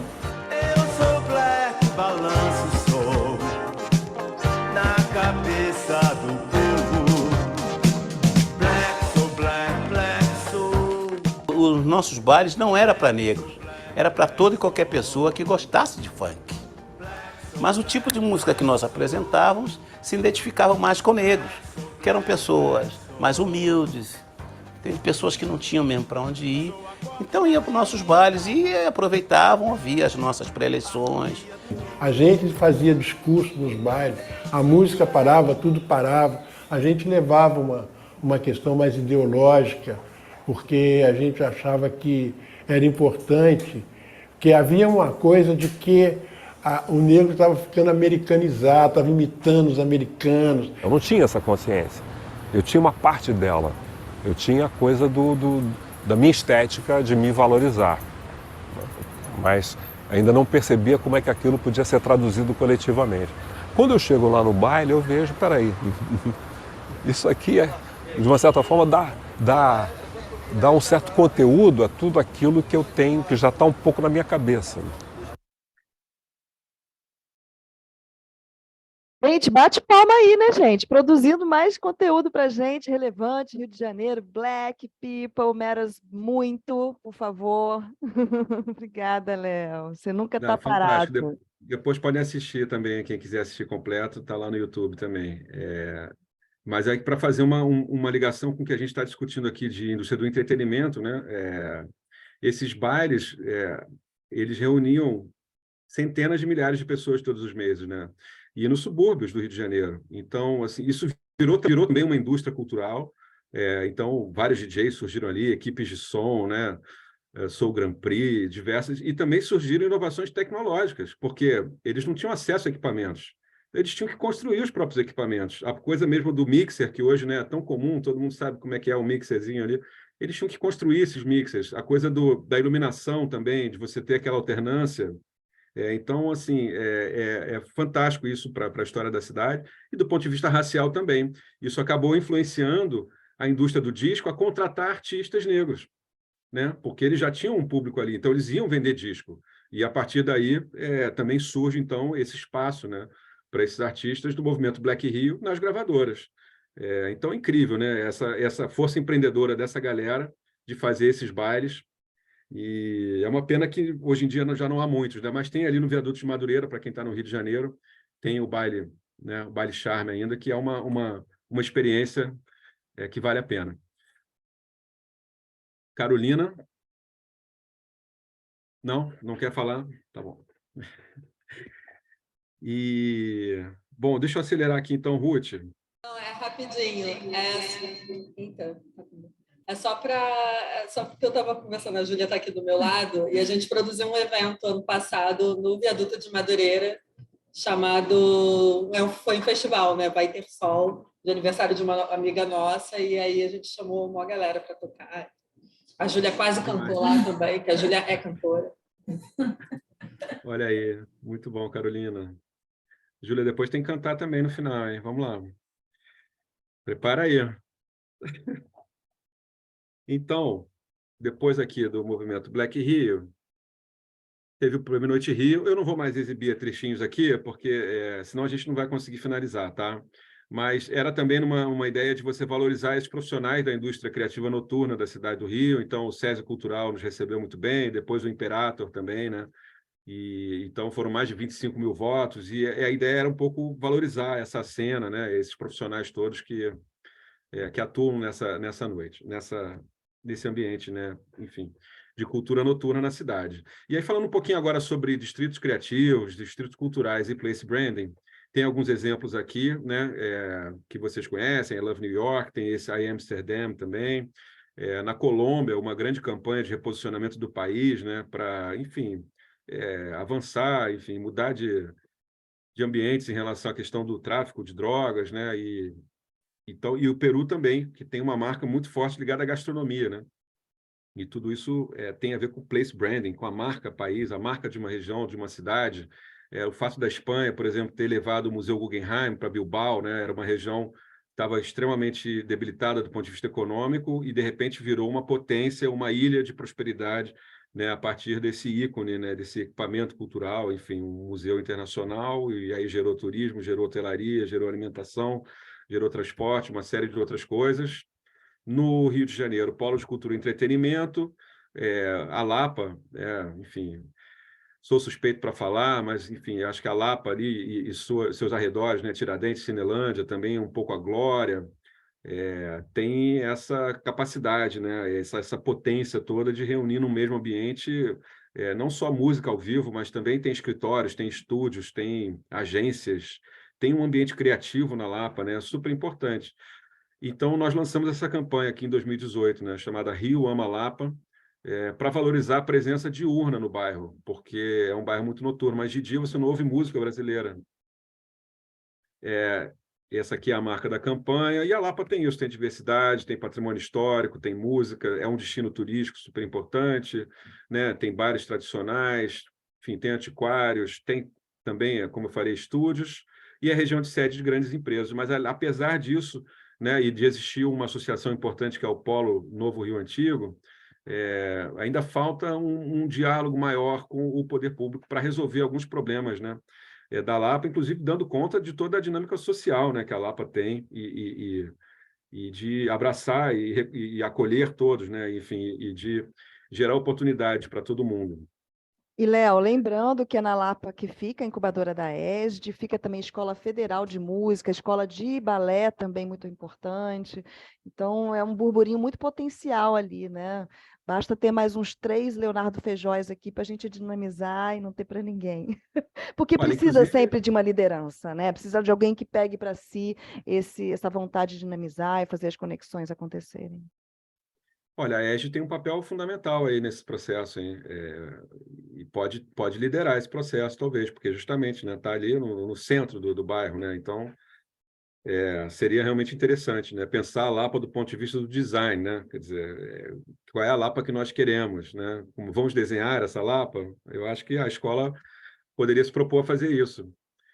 Tem a ver, né, com esse desafio financiado pela FAPESD, que também está pautando o centro da cidade para cadê seus problemas, cadê as soluções, né? Mas a gente pode sempre fazer mais e tem muita gente aqui enaltecendo, dando joinha ali no chat. Quem sabe são colaboradores potenciais para projetos que o Léo pode ser o produtor executivo e a gente mãos à obra, né? Porque o Léo é cheio de ideias, gente, e muita conexão. Então a gente pode aproveitar. A Kátia tem um comentário ou pergunta. Não, é assim, bem interessante, porque na Lapa, essa questão da economia criativa, assim, a Lapa mora muita gente lá, né, há muitos anos, né, que trabalha com a economia criativa, que não tinha esse nome naquela época, né, tanto que a Lapa ficou com toda essa essa linguagem dela mesmo, né? Então, assim, não sei se é uma pergunta, mas assim, essas pessoas que habitam lá há muito tempo, um exemplo, Ruth, a Maria das Dores, né? Que mora na Lapa lá, essas pessoas que trazem esse dom para esse bairro, para essa localidade, ou a gente pode pegar e dizer, não, vamos, a partir de hoje, vamos eleger a Lapa como localidade para isso. Priscila quer falar. Priscila é sua ex-incubada, Léo Feijó. O Léo Feijó foi gerente do Rio Criativo. Fala aí. Oi, Léo, tudo bem? Prazer te rever. Gente, então, nesse movimento, eu já moro na Lapa há 5 anos. Eu era de Laranjeiras, passei por Botafogo, moro na Lapa. Mas eu confesso a vocês que aqui a gente vê muitas ações já dos próprios moradores, né? Tem perfil Morador ao Centro, que dialoga com outros perfis, como Caminhar Rio, para estar melhorando a questão da pavimentação das ruas, para ter uma caminhabilidade. Eu acabo trabalhando muito com isso, e tive esse contato com eles, né? Porque trabalho frisando o Walking Tour. Então, hoje, a gente tem uma série de ações de moradores que são feitas para pedir uma melhor infraestrutura para que a gente evite acidentes, para que tudo isso seja viável, porque não adianta fazer um grande evento para a pessoa cair num buraco e quebrar a perna, né? Então, infelizmente, hoje o que a gente mais sente falta na Lapa é de uma infraestrutura pública para estar minimamente fazendo essas ações, mas os próprios moradores tomam essas ações. Existem uma série de comissões que conversam com o subprefeito e isso tudo, mas a gente precisa muito dessa ajuda do poder público também, porque os moradores estão em ação, inclusive nessa fiscalização.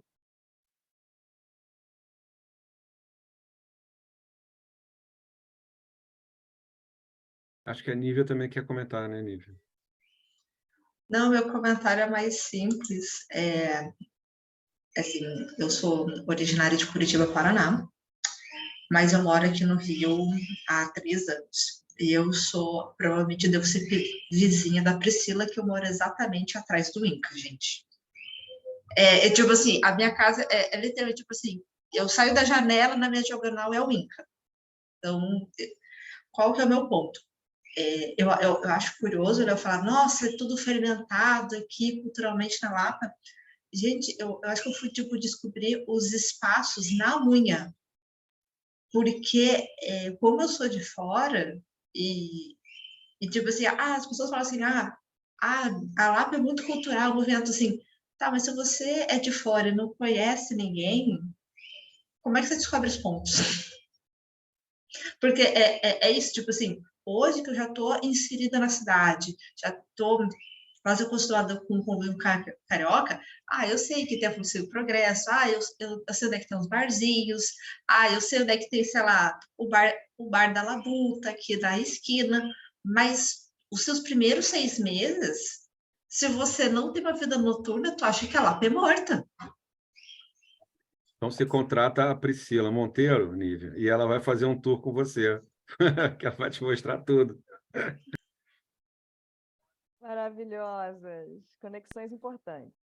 Mas, assim, só complementando o que a Nívia falou, existem essas bolhas que, assim, ferve, a economia criativa ferve, né, culturalmente, mas tem muitas bolhas. Então, assim, quem chega até estourar, até conseguir emergir, entrar nessas bolhas, falta divulgação, né? Então, assim, se divulga muito entre as pessoas, né? Entre as pessoas conhecidas, né? Mas, assim, não há uma divulgação expressa. Pode aí dizer assim, não, mas se tu for lá na internet, tá. Mas, às vezes, a gente não sabe que caminho começar a procurar, né? Você leva muito tempo para achar esse local. Né? Então, é muito importante, eu acho, essa divulgação. Existe uma divulgação. Eu discordo, sabe? Às vezes não tem, assim, é uma divulgação interna, para as pessoas que já são dali.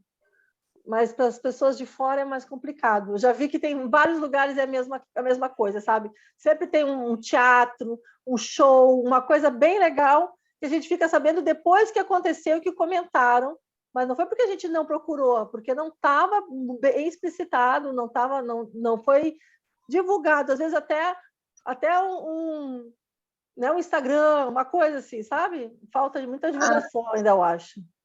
Desculpa te cortar, mas assim, a minha maior divulgação na Lapa não é as redes sociais, porque eu acabo, às vezes, também não sabendo dos eventos, mas é o morador. Quando eu entro na loja de bairro, eu achei impressionante isso. Tem uma loja aqui na frente da minha casa, vende roupa, só que o letreiro dela ainda é de uma videolocadora.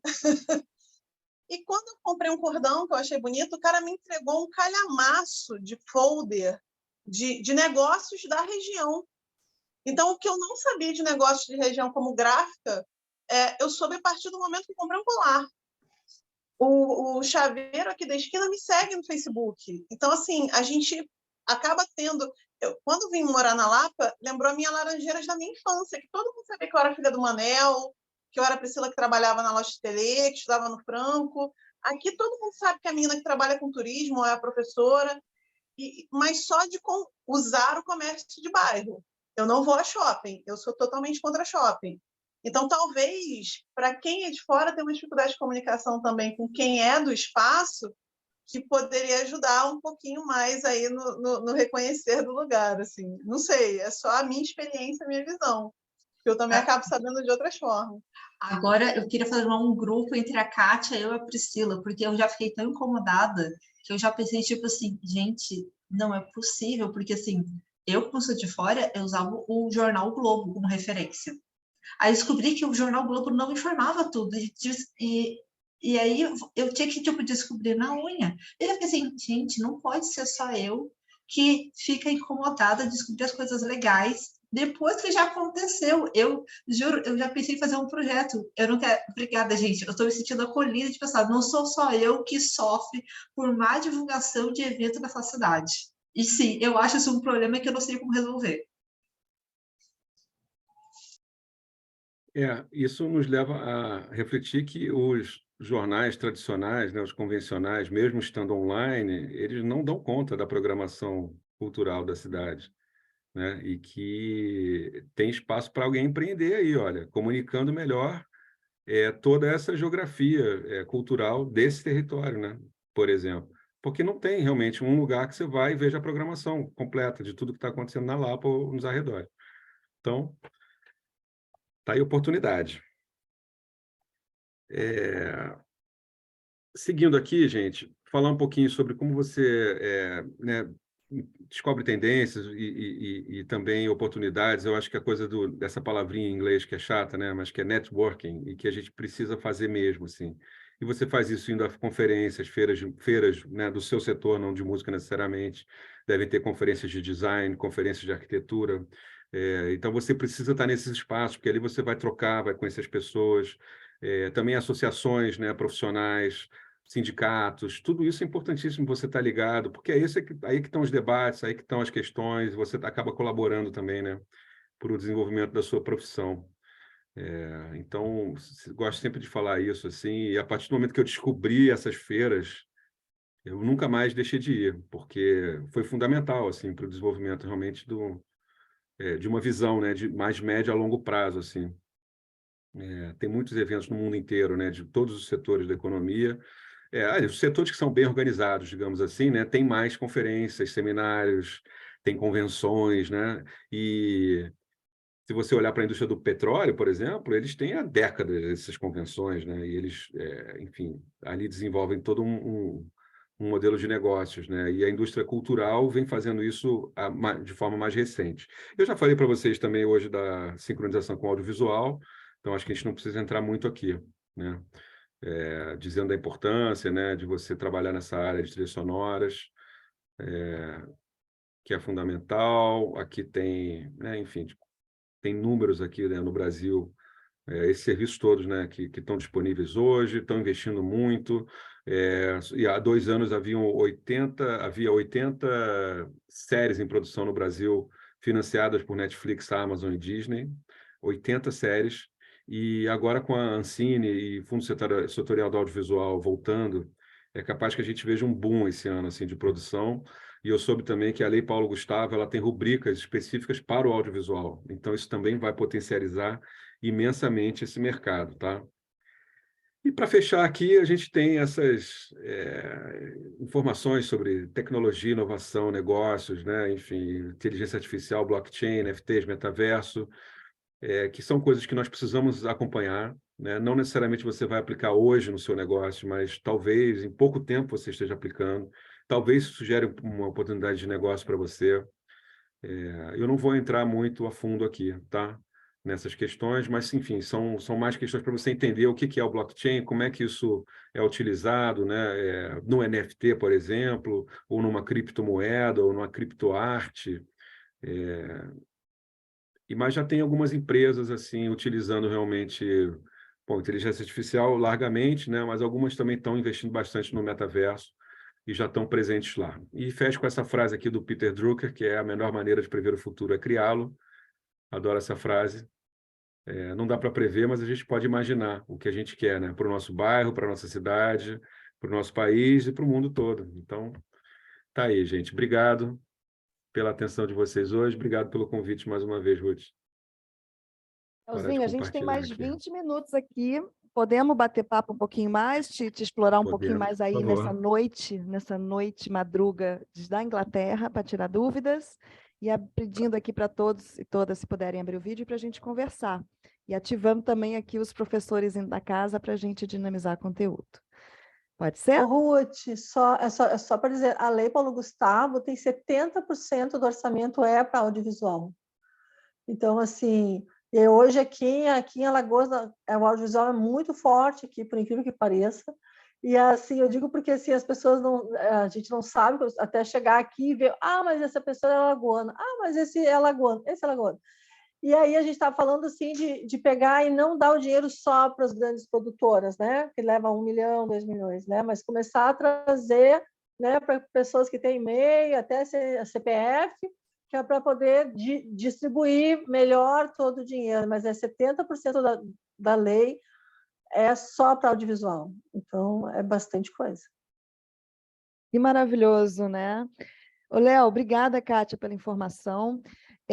Eu entendo que a gente está aqui incentivando pessoas, né, como empreendedoras como a Priscila, como a Mairis, que já estão com bloco na rua, mas também pessoas profissionais liberais que estão nos seus empregos ou estão sem ocupação, a enfrentarem essa ideia, né, a se debruçarem sobre essa ideia de empreender no campo criativo, que não precisa ser estrito, né, da artes visuais, da música, do entretenimento, pode estar lá como um atributo secundário, terceiro, né, na sua proposta de valor, né? Por exemplo, a Mairis, Léo, ela é do Meu Mangue, negócio de impacto, trabalha com bioma, trabalha com desenvolvimento local. Ela pode, por exemplo, incrementar a sua proposta de valor com atributos culturais que tem lá na região dela do Nordeste, assim como a Priscila, ela pode incrementar seu passeio turístico na área, no Rio Antigo do Rio de Janeiro, que é o Rio Império, né? Também com as músicas da época, pode ambientar e tornar aquele passeio turístico ainda mais imersivo, né? Trabalhando com a catarse, aquele sentimento de imersão que fica marcado na memória e nunca mais a gente esquece, não só em sentir o cheiro daquela confeitaria Colombo, que é o mesmo do que serviu há dezenas de anos atrás, mas também apresentar a cena carioca com soul music, com funk, e também com aquelas músicas mais para branco, né? Ali do Teatro Municipal, por exemplo. E faz sentido, Léo, a gente cutucar os empreendedores potenciais nesse sentido, ou a gente isso tira o eixo? O que você acha, Leozinho? E a Mairis quer falar também. Faz sentido, sim, sem dúvida. Né, você despotencializar o seu negócio por meio dessas experiências e, claro, isso tem a ver com inovação, né? Né? E a Priscila já faz isso muito bem, na verdade. Essa coisa do walking tour e no Rio Antigo, né, por exemplo, passando por patrimônio histórico e isso tudo é uma coisa que até pouco tempo não havia muito, né? Na verdade, se você pensar bem, né? Então, foi uma certa inovação o que ela fez ali. E, inclusive, isso dá acesso a fomento, né? Por exemplo, editais públicos que possam, né, enfim, oferecer recursos para esse tipo de atividade. A Jurema está dizendo que ela já viu isso lá em Brasília, um turismo feito com a música, né, Legião Urbana e outras bandas lá, candangas, para gerar experiência para quem está vivenciando. Bacana, Jurema. Ó, Marisa aí, fala, querida. E até trazendo só um complemento, professora, que a senhora falou, a gente tem, né, dentro do nosso escopo construído do nosso mangue em si, justamente a longo prazo proporcionar esse turismo de base comunitária, né, que a pessoa possa vivenciar além do mangue, mas também ela possa conhecer o contexto histórico e cultural da própria comunidade, né, e hoje a gente já tem dentro da própria comunidade, onde um grupo de lideranças no qual eu faço parte, a gente tem um guia específico dentro do bairro, onde a pessoa, tanto de Maceió como de outras regiões, pode vivenciar esse momento, que é as quintas-feiras de Pontal. Ou seja, ele pode vivenciar o dia todo dentro da comunidade. E aí, no período da noite, só tem apresentações culturais e folclóricas aqui do estado de Alagoas. Ou seja, tem bumba no boi, coco de roda, pastoril, fandango. Então, tem trio pé de serra. Então, ele leva não só a parte histórica do bairro, o filé, que é uma renda específica que é feita aqui, mas também um pouquinho desse contexto histórico e um pouquinho da cultura. Bacana, né, Léo? Já estão nessa linha aí. Quer comentar, querido? Não, fantástico, né? Ela falando aqui já me deu vontade de ir agora, né? Para conferir tudo isso, porque... Venha mesmo. Venha todas as quintas popular. Todas as quintas. Qual é a cidade? É Maceió. Maceió. Eu e Kátia estamos aqui em Maceió. Eu acho, comentando, Léo, boa noite, pessoal. Eu acho que é incrível que a gente tem realmente exemplos aqui que tem a lente, né, da indústria criativa combinada com a lente do negócio de impacto, que é o caso que, poxa, né, o nosso mangue é isso, né? Estamos falando ali de crédito de carbono, né, na economia de compensação, de, né, net zero, ela está nesse momento também desenvolvendo essa solução, com replantio, com economia regenerativa para salvar o mangue, para poder restaurar a bioma, com como ela já trouxe, né, a questão toda das camadas de performance no território, sendo trazido para o conceito do turismo de base comunitária. Desculpa, Priscila, passar à tua frente, mas porque eu acho que é muito legal a gente conectar, né, essa transversalidade, que é o conceito da inovação social, né, como você bem já trouxe, né, Léo? Sem inovar, não adianta, vai ter impacto no que faz, no como faz ou para quem faz. Às vezes consegue juntar isso tudo, né? Ainda colocar a lente da indústria criativa, por isso que eu quis chamar a atenção. A gente tem vários exemplos, né? Mas esse aqui, né, como eu estava acabando de falar... Desculpa, Priscila, fica à vontade para falar. Não, sem problema. Na verdade, queria falar só um pouquinho sobre isso também, porque aquilo, eu fui inovadora com uma outra empresa, com a Rios de História, e eu me interessei em fazer esse curso por alguns motivos. Uma, porque eu preciso me reposicionar, já passei todos os meus traumas, e eu preciso me reposicionar sendo mais uma no mercado, né? Mas também tem uma série de outras questões que eu tenho esbarrado, porque quando eu entrei para o turismo, eu não era do turismo. Então, eu fui buscar toda a questão legal do que eu podia fazer ou não. Então, muitas das questões da inovação, como, por exemplo, no meu tour de Bossa Nova, em Ipanema, até Copacabana, eu botava um cabo P2, né, no meu celular, minha lista no Deezer, para todo ponto a gente ter uma música, a gente sair caminhando. Quando eu trabalhei no Festival Trem de Samba, a mesma coisa. Mas aí as pessoas passaram a me gravar e republicar esse vídeo, e aí começa. Cuidado, porque daqui a pouco você vai ter que pagar ECAD. Cuidado, porque você tem que tomar cuidado com a reprodução dessa música. Cuidado. Eu falei, então vou parar, porque eu não sei nada dessa legislação. E é aquilo, né? A gente constrói avião em pleno voo. Ou eu faço tour ou eu sento a bunda para estudar sobre essa legislação. E aí, sobre a questão do turismo de base comunitária, eu acho que vocês têm um trabalho fantástico para fazer, inclusive transformando e profissionalizando os moradores em guias de turismo, que é a única profissão do turismo que é regulamentada pelo governo federal. E a gente esbarro mais uma vez na questão hoje de legalização. Existe uma série de questões que nós, agências de turismo e guias de turismo, temos que seguir que as pessoas que são influenciadoras digitais ou do Airbnb, que oferecem experiências, elas estão ilegais.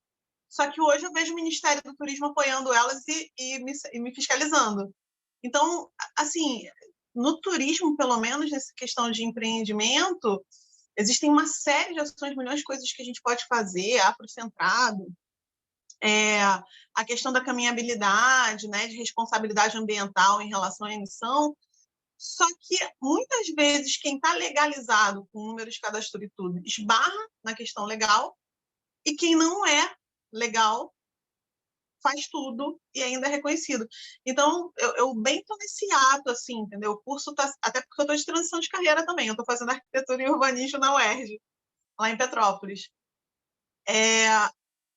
Que, sinceramente, Léo, hoje é a coisa que mais me enlouquece na questão de continuar empreendendo na economia criativa. Justamente por essa... E a tua aula foi super importante, por conta dessa dificuldade de conceitos que ainda estão sendo criados, que em algum lugar reconhece isso, outros lugares não reconhecem. A minha nota fiscal de agência de turismo não pode ser emitida para um edital cultural, pela Secretaria de Cultura, mas eu posso emitir a minha nota de turismo para alguém que participou do edital com a sua nota.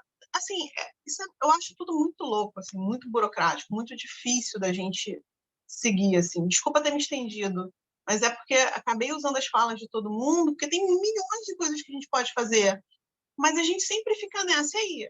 É uma barreira que eu posso ultrapassar ou não? Que consequência eu vou receber se eu ultrapassar? É uma boa discussão. Não sei se alguém quer comentar diretamente esse assunto agora. Eu queria, assim, eu ia falar alguma coisa bem não tão específica quanto a Priscila falou, mas, assim, eu acho que é um novo, não sei se posso dizer até um novo paradigma, assim, mas eu acho que é uma nova forma, né, de se trabalhar dessa economia criativa, porque a gente tem multivisões, né? A gente tu não consegue só ver o limão, tu já vê a limonada, o frappé, já vê como vende. Acho que é assim essa linguagem do todo de uma coisa só, né? Então, assim, é difícil dizer, não, mas eu só faço isso. Eu não consigo só fazer isso, porque eu olho para o lado, eu vejo outra coisa para fazer, eu escuto uma coisa, eu já quero fazer outra, né? Isso não descaracteriza o que eu quero fazer mesmo, mas só que são várias formas diferentes, né? E aí que entra essa burocracia que a Priscila falou, que assim, como assim a agência de turismo dela não é um negócio de impacto, né? A agência dela não pode impactar, né, culturalmente, né? Porque assim, poxa vida, ela pode levar o pessoal para ver os shows, levar, né? Então, assim, poxa vida, como não? Né? Eu acho que a economia criativa é isso, a economia criativa, é a gente fazer essa visão ampla de tudo. Obrigada. Não, obrigado. Bom, primeiramente, eu queria dizer que eu acho que a Priscila deveria ser autorizada a emitir uma nota de agência de turismo ou de, enfim, serviço de turismo para um edital de cultura, óbvio. Eu acredito que isso seria correto. Inclusive, isso faria sentido do ponto de vista do próprio lançamento, né, de programas, já há alguns anos, né, Priscila, como o próprio Rio Criativo, por exemplo, que entende o turismo dentro da Secretaria de Cultura, né, que passa a se chamar Secretaria depois, né, da Cultura e de Economia Criativa também. E essa discussão também, por exemplo, já existiu em relação à moda. Moda é cultura? Pode participar de edital público na cultura ou não pode? Ora, naturalmente que sim, não é? A mesma coisa o design ou, enfim, games pode participar do edital de cultura ou não pode? Dentro dessa lógica da economia criativa, sim, eu acho que tudo está dentro desse grande ecossistema. Então, eu acho, Priscila, que isso que você está colocando aí é motivo para uma gestão junto à secretaria, que nós podemos fazer, né? De uma forma de um coletivo, enfim, que se faça uma carta criticando, questionando essa questão, levantando esse debate, quem sabe eles mudam no próximo edital. Eu acho que isso é válido. Assim como você foi afetada, muitas outras pessoas também devem ser, né, por essa questão. Marcelo Novaes quer falar também. É isso aí, botar o pé na porta. Imagina o Léo com 10 casas noturnas, quanto problema burocrático ele tinha, que até hoje ainda está na mesa lá. Já fechou a casa, ainda está na mesa lá do prefeito, do secretário e não resolveu, né? Muitas vezes a gente tem que botar para fazer enquanto espera a hora acontecer do Estado, né? Do setor público. Marcelo e Nívia, e vamos fechando. Priscila, pegando esse gancho aí da Ruth, né, que você... pegando o gancho da Ruth, eu acho que é interessante essa questão da burocracia. Eu acho que a gente está vivendo um tempo de disrupção, né, de transição. Então, essas questões burocráticas, realmente, elas não vão acompanhar, elas não estão acompanhando o nosso processo evolutivo, né, da sociedade, não só no Brasil, mas no mundo inteiro, né? Então, assim, polos muito extremistas estão acontecendo, então você vê o caos em todos os lugares. Então, eu acho que nesse momento para a gente conseguir um equilíbrio, inclusive na profissão que a gente quer, né, ter, eu acho que, por exemplo, no seu caso, a gente, entre aspas, burlando, né, o nosso caminho e sendo criativo na nossa trajetória. Por exemplo, que tal pegar as redes sociais que pode te apontar jovens talentos bacanas, especializados, né, cantores ou músicos especializados em bossa nova carioca, tenho certeza que você vai conseguir achar isso, e fazer uma parceria com esse cantor, né, dele acompanhar você ou dele gravar para você um soundtrack para você ir colocando à medida que você... Ou seja, para cada parada que você fizer, essa pessoa faz na versão dele uma música da bossa nova. Ou seja, que de alguma forma você consiga burlar aí criativamente a necessidade de burocracia, né? Então, eu tinha essa pessoa, que era a Rose Brown, que acompanhava. Quando eu podia cobrar para brasileiro ou carioca R$80 para fazer um walking tour. Mas desde que começou o free walking tour, onde cada um dá a gorjeta no final e tem gente que sai até sem pagar, eu não tenho como sustentar um pagamento para esse músico que vai me acompanhar. Porque eu tenho um casal que vai em todos os meus passeios, ele é aquela pessoa que só vive com roupa de marca, iPhone na mão, mas o casal, quando termina o tour e é colaborativo, ele dá R$15. Ele não tem a menor consciência, me transforma no guia dos curiosos, ele me faz 1 milhão de perguntas que não tem nada a ver com o tour. Sim. Então, não existe uma consciência do consumidor, e até hoje a aula da Ruth, assim, foi uma das que mais me tocou, apesar de eu não ter assistido da Júlia, que se eu puder assistir a gravação vai ser melhor, é a consciência do consumidor. O consumidor que é o mais barato, muitas vezes. Você tem trabalhado na sua rede social dessa maneira, atraindo essa conscientização? Ou seja, porque eu acho que essa questão é muito focada na rede social que você constrói também, né? Mas a consciência do cliente que você quer. Até bem pouco tempo atrás, ainda não existia uma necessidade. Isso se tornou uma necessidade, sei lá, de 2016, 2017 para cá. E, sinceramente, eu estou tentando me adequar, porque, afinal, gente, eu sou historiadora. Eu sei de papel, cheiro de mofo. Eu gosto de ácaro, não gosto do digital. Mas eu sei que você tem o máximo, você tem a faca e o queijo na mão, você tem as histórias. E hoje a gente compra não um objeto, ou seja, a gente compra uma história, né? Muitas vezes, né? Sim. Então, você, como historiadora, eu acho que a rede social pode ser muito importante para você educar o seu nicho de clientes. Sim, eu super entendo isso, eu super concordo com você, mas entende que, para a minha geração, eu ter que me adequar a um TikTok é um processo mais complicado. Até hoje eu baixei, hoje eu vou baixar. Hoje eu vou baixar, depois dessa aula hoje eu vou baixar. Eba! Mas faz o Instagram, por exemplo. Difícil, né? O Instagram. O Instagram, as lives do Instagram na pandemia foi o que me salvou, de doação, de tudo virtual. E eu tive que me reinventar em relação a isso. Mas eu, Priscila, confesso a vocês, aí, desculpa, tá? A gente está quase em terapia de grupos aqui. Mas eu não gosto de ser parada na rua com pessoas que não me dão nem bom dia e começam a falar comigo porque me viram ontem no vídeo. Sabe aquela síndrome do artista que acaba sendo meio antipático porque não está entendendo o que a pessoa começou a falar? Porque está confundindo o personagem da novela? Isso acontece. Teve um cara que começou a brigar comigo na rua porque ele já tinha visto todos os meus vídeos. Quero ouvir seu vídeo também, hein, Pri? Vamos ajudar ela, né? A incubadora também. Acho que a gente pode dar uns pitacos aí. A Júlia Cavalcante é ferona em redes sociais, posicionamento, essa área de atuação dela, antes de estar aqui com a gente na incubadora. Mas vamos lá, Nívia, eu quero ouvir também a Clarice. Kátia, finalmente, vamos encerrando aqui, tá? Vou dar mais atenção um pouquinho, Kátia, para a Clarice também, porque ela estava aqui ouvindo o tempo todo e você super maravilhosa, participou também. Obrigada. Clarice, mas peraí, Nívia, pode falar, Nívia e Kátia, não estou evitando, não, é só para a gente. Diga. Não, gente, meio que concordando com a Priscila, assim, eu ainda nem estou nem empreendendo, eu estou ainda namorando a ideia, eu estou bem antes. E tem uma coisa que sempre que a gente se encontra, etc., eu percebo isso, que para você empreender na área criativa, você tem que ser meio professor, no seguinte sentido, você tem que meio que ensinar a pessoa por que aquele preço é aquele preço.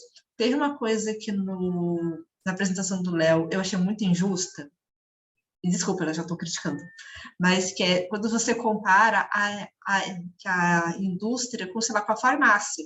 Você justificar alguém compra um remédio, é muito mais fácil você dizer, tenha essa experiência X ou Y, Z. Eu estou falando isso da experiência minha de, tipo assim, eu já fui, sei lá, em N feiras de artesanato, minha própria mãe olhar, tipo, ai, mas isso aqui tá caro. Ah, mas isso aqui eu consigo na internet. Então, assim, eu tô casando um pouco com com os comentários da Priscila, que sempre que a gente tem esse encontro, eu fico com essa impressão assim, você tem que meio que empreender e ao mesmo tempo ser um professor para as pessoas entenderem, tipo assim, meu filho, a economia está sendo outra e você está com um pensamento atrasado. E por ela ser intangível, às vezes é difícil das pessoas entenderem aquele preço, aquele valor ali apropriado, né, no produto, no serviço apresentado. Perfeitamente. A economia criativa tem isso por natureza, né? É um desafio para o empreendedor. Adorei o Felipe comentando que minha mãe está certa. Obrigada, Nívia. Vamos ouvir a Clarice e a gente vai para os final. A gente vai passar um pouquinho só das 6, tá? Desculpa, Léo, de novo. Só para a gente encerrar aqui com chave de ouro também ouvindo a Clarice, professora Clarice da UF, super especialista nesse tema. Não, mil desculpas, eu estava dirigindo, comentando no chat quando eu estava no sinal. Então, cheguei agora e queria muito participar para falar que agradecer, né, ao Léo, enfim, a Ruth, a organização dessa aula. E só para comentar sobre música, acho muito interessante como ela pode fomentar e agregar valor exatamente para esses outros instrumentos que já acontecem. E aí, pensando nisso, por exemplo, samba e a bossa nova, nesses walking tour, como é que eles poderiam servir, né?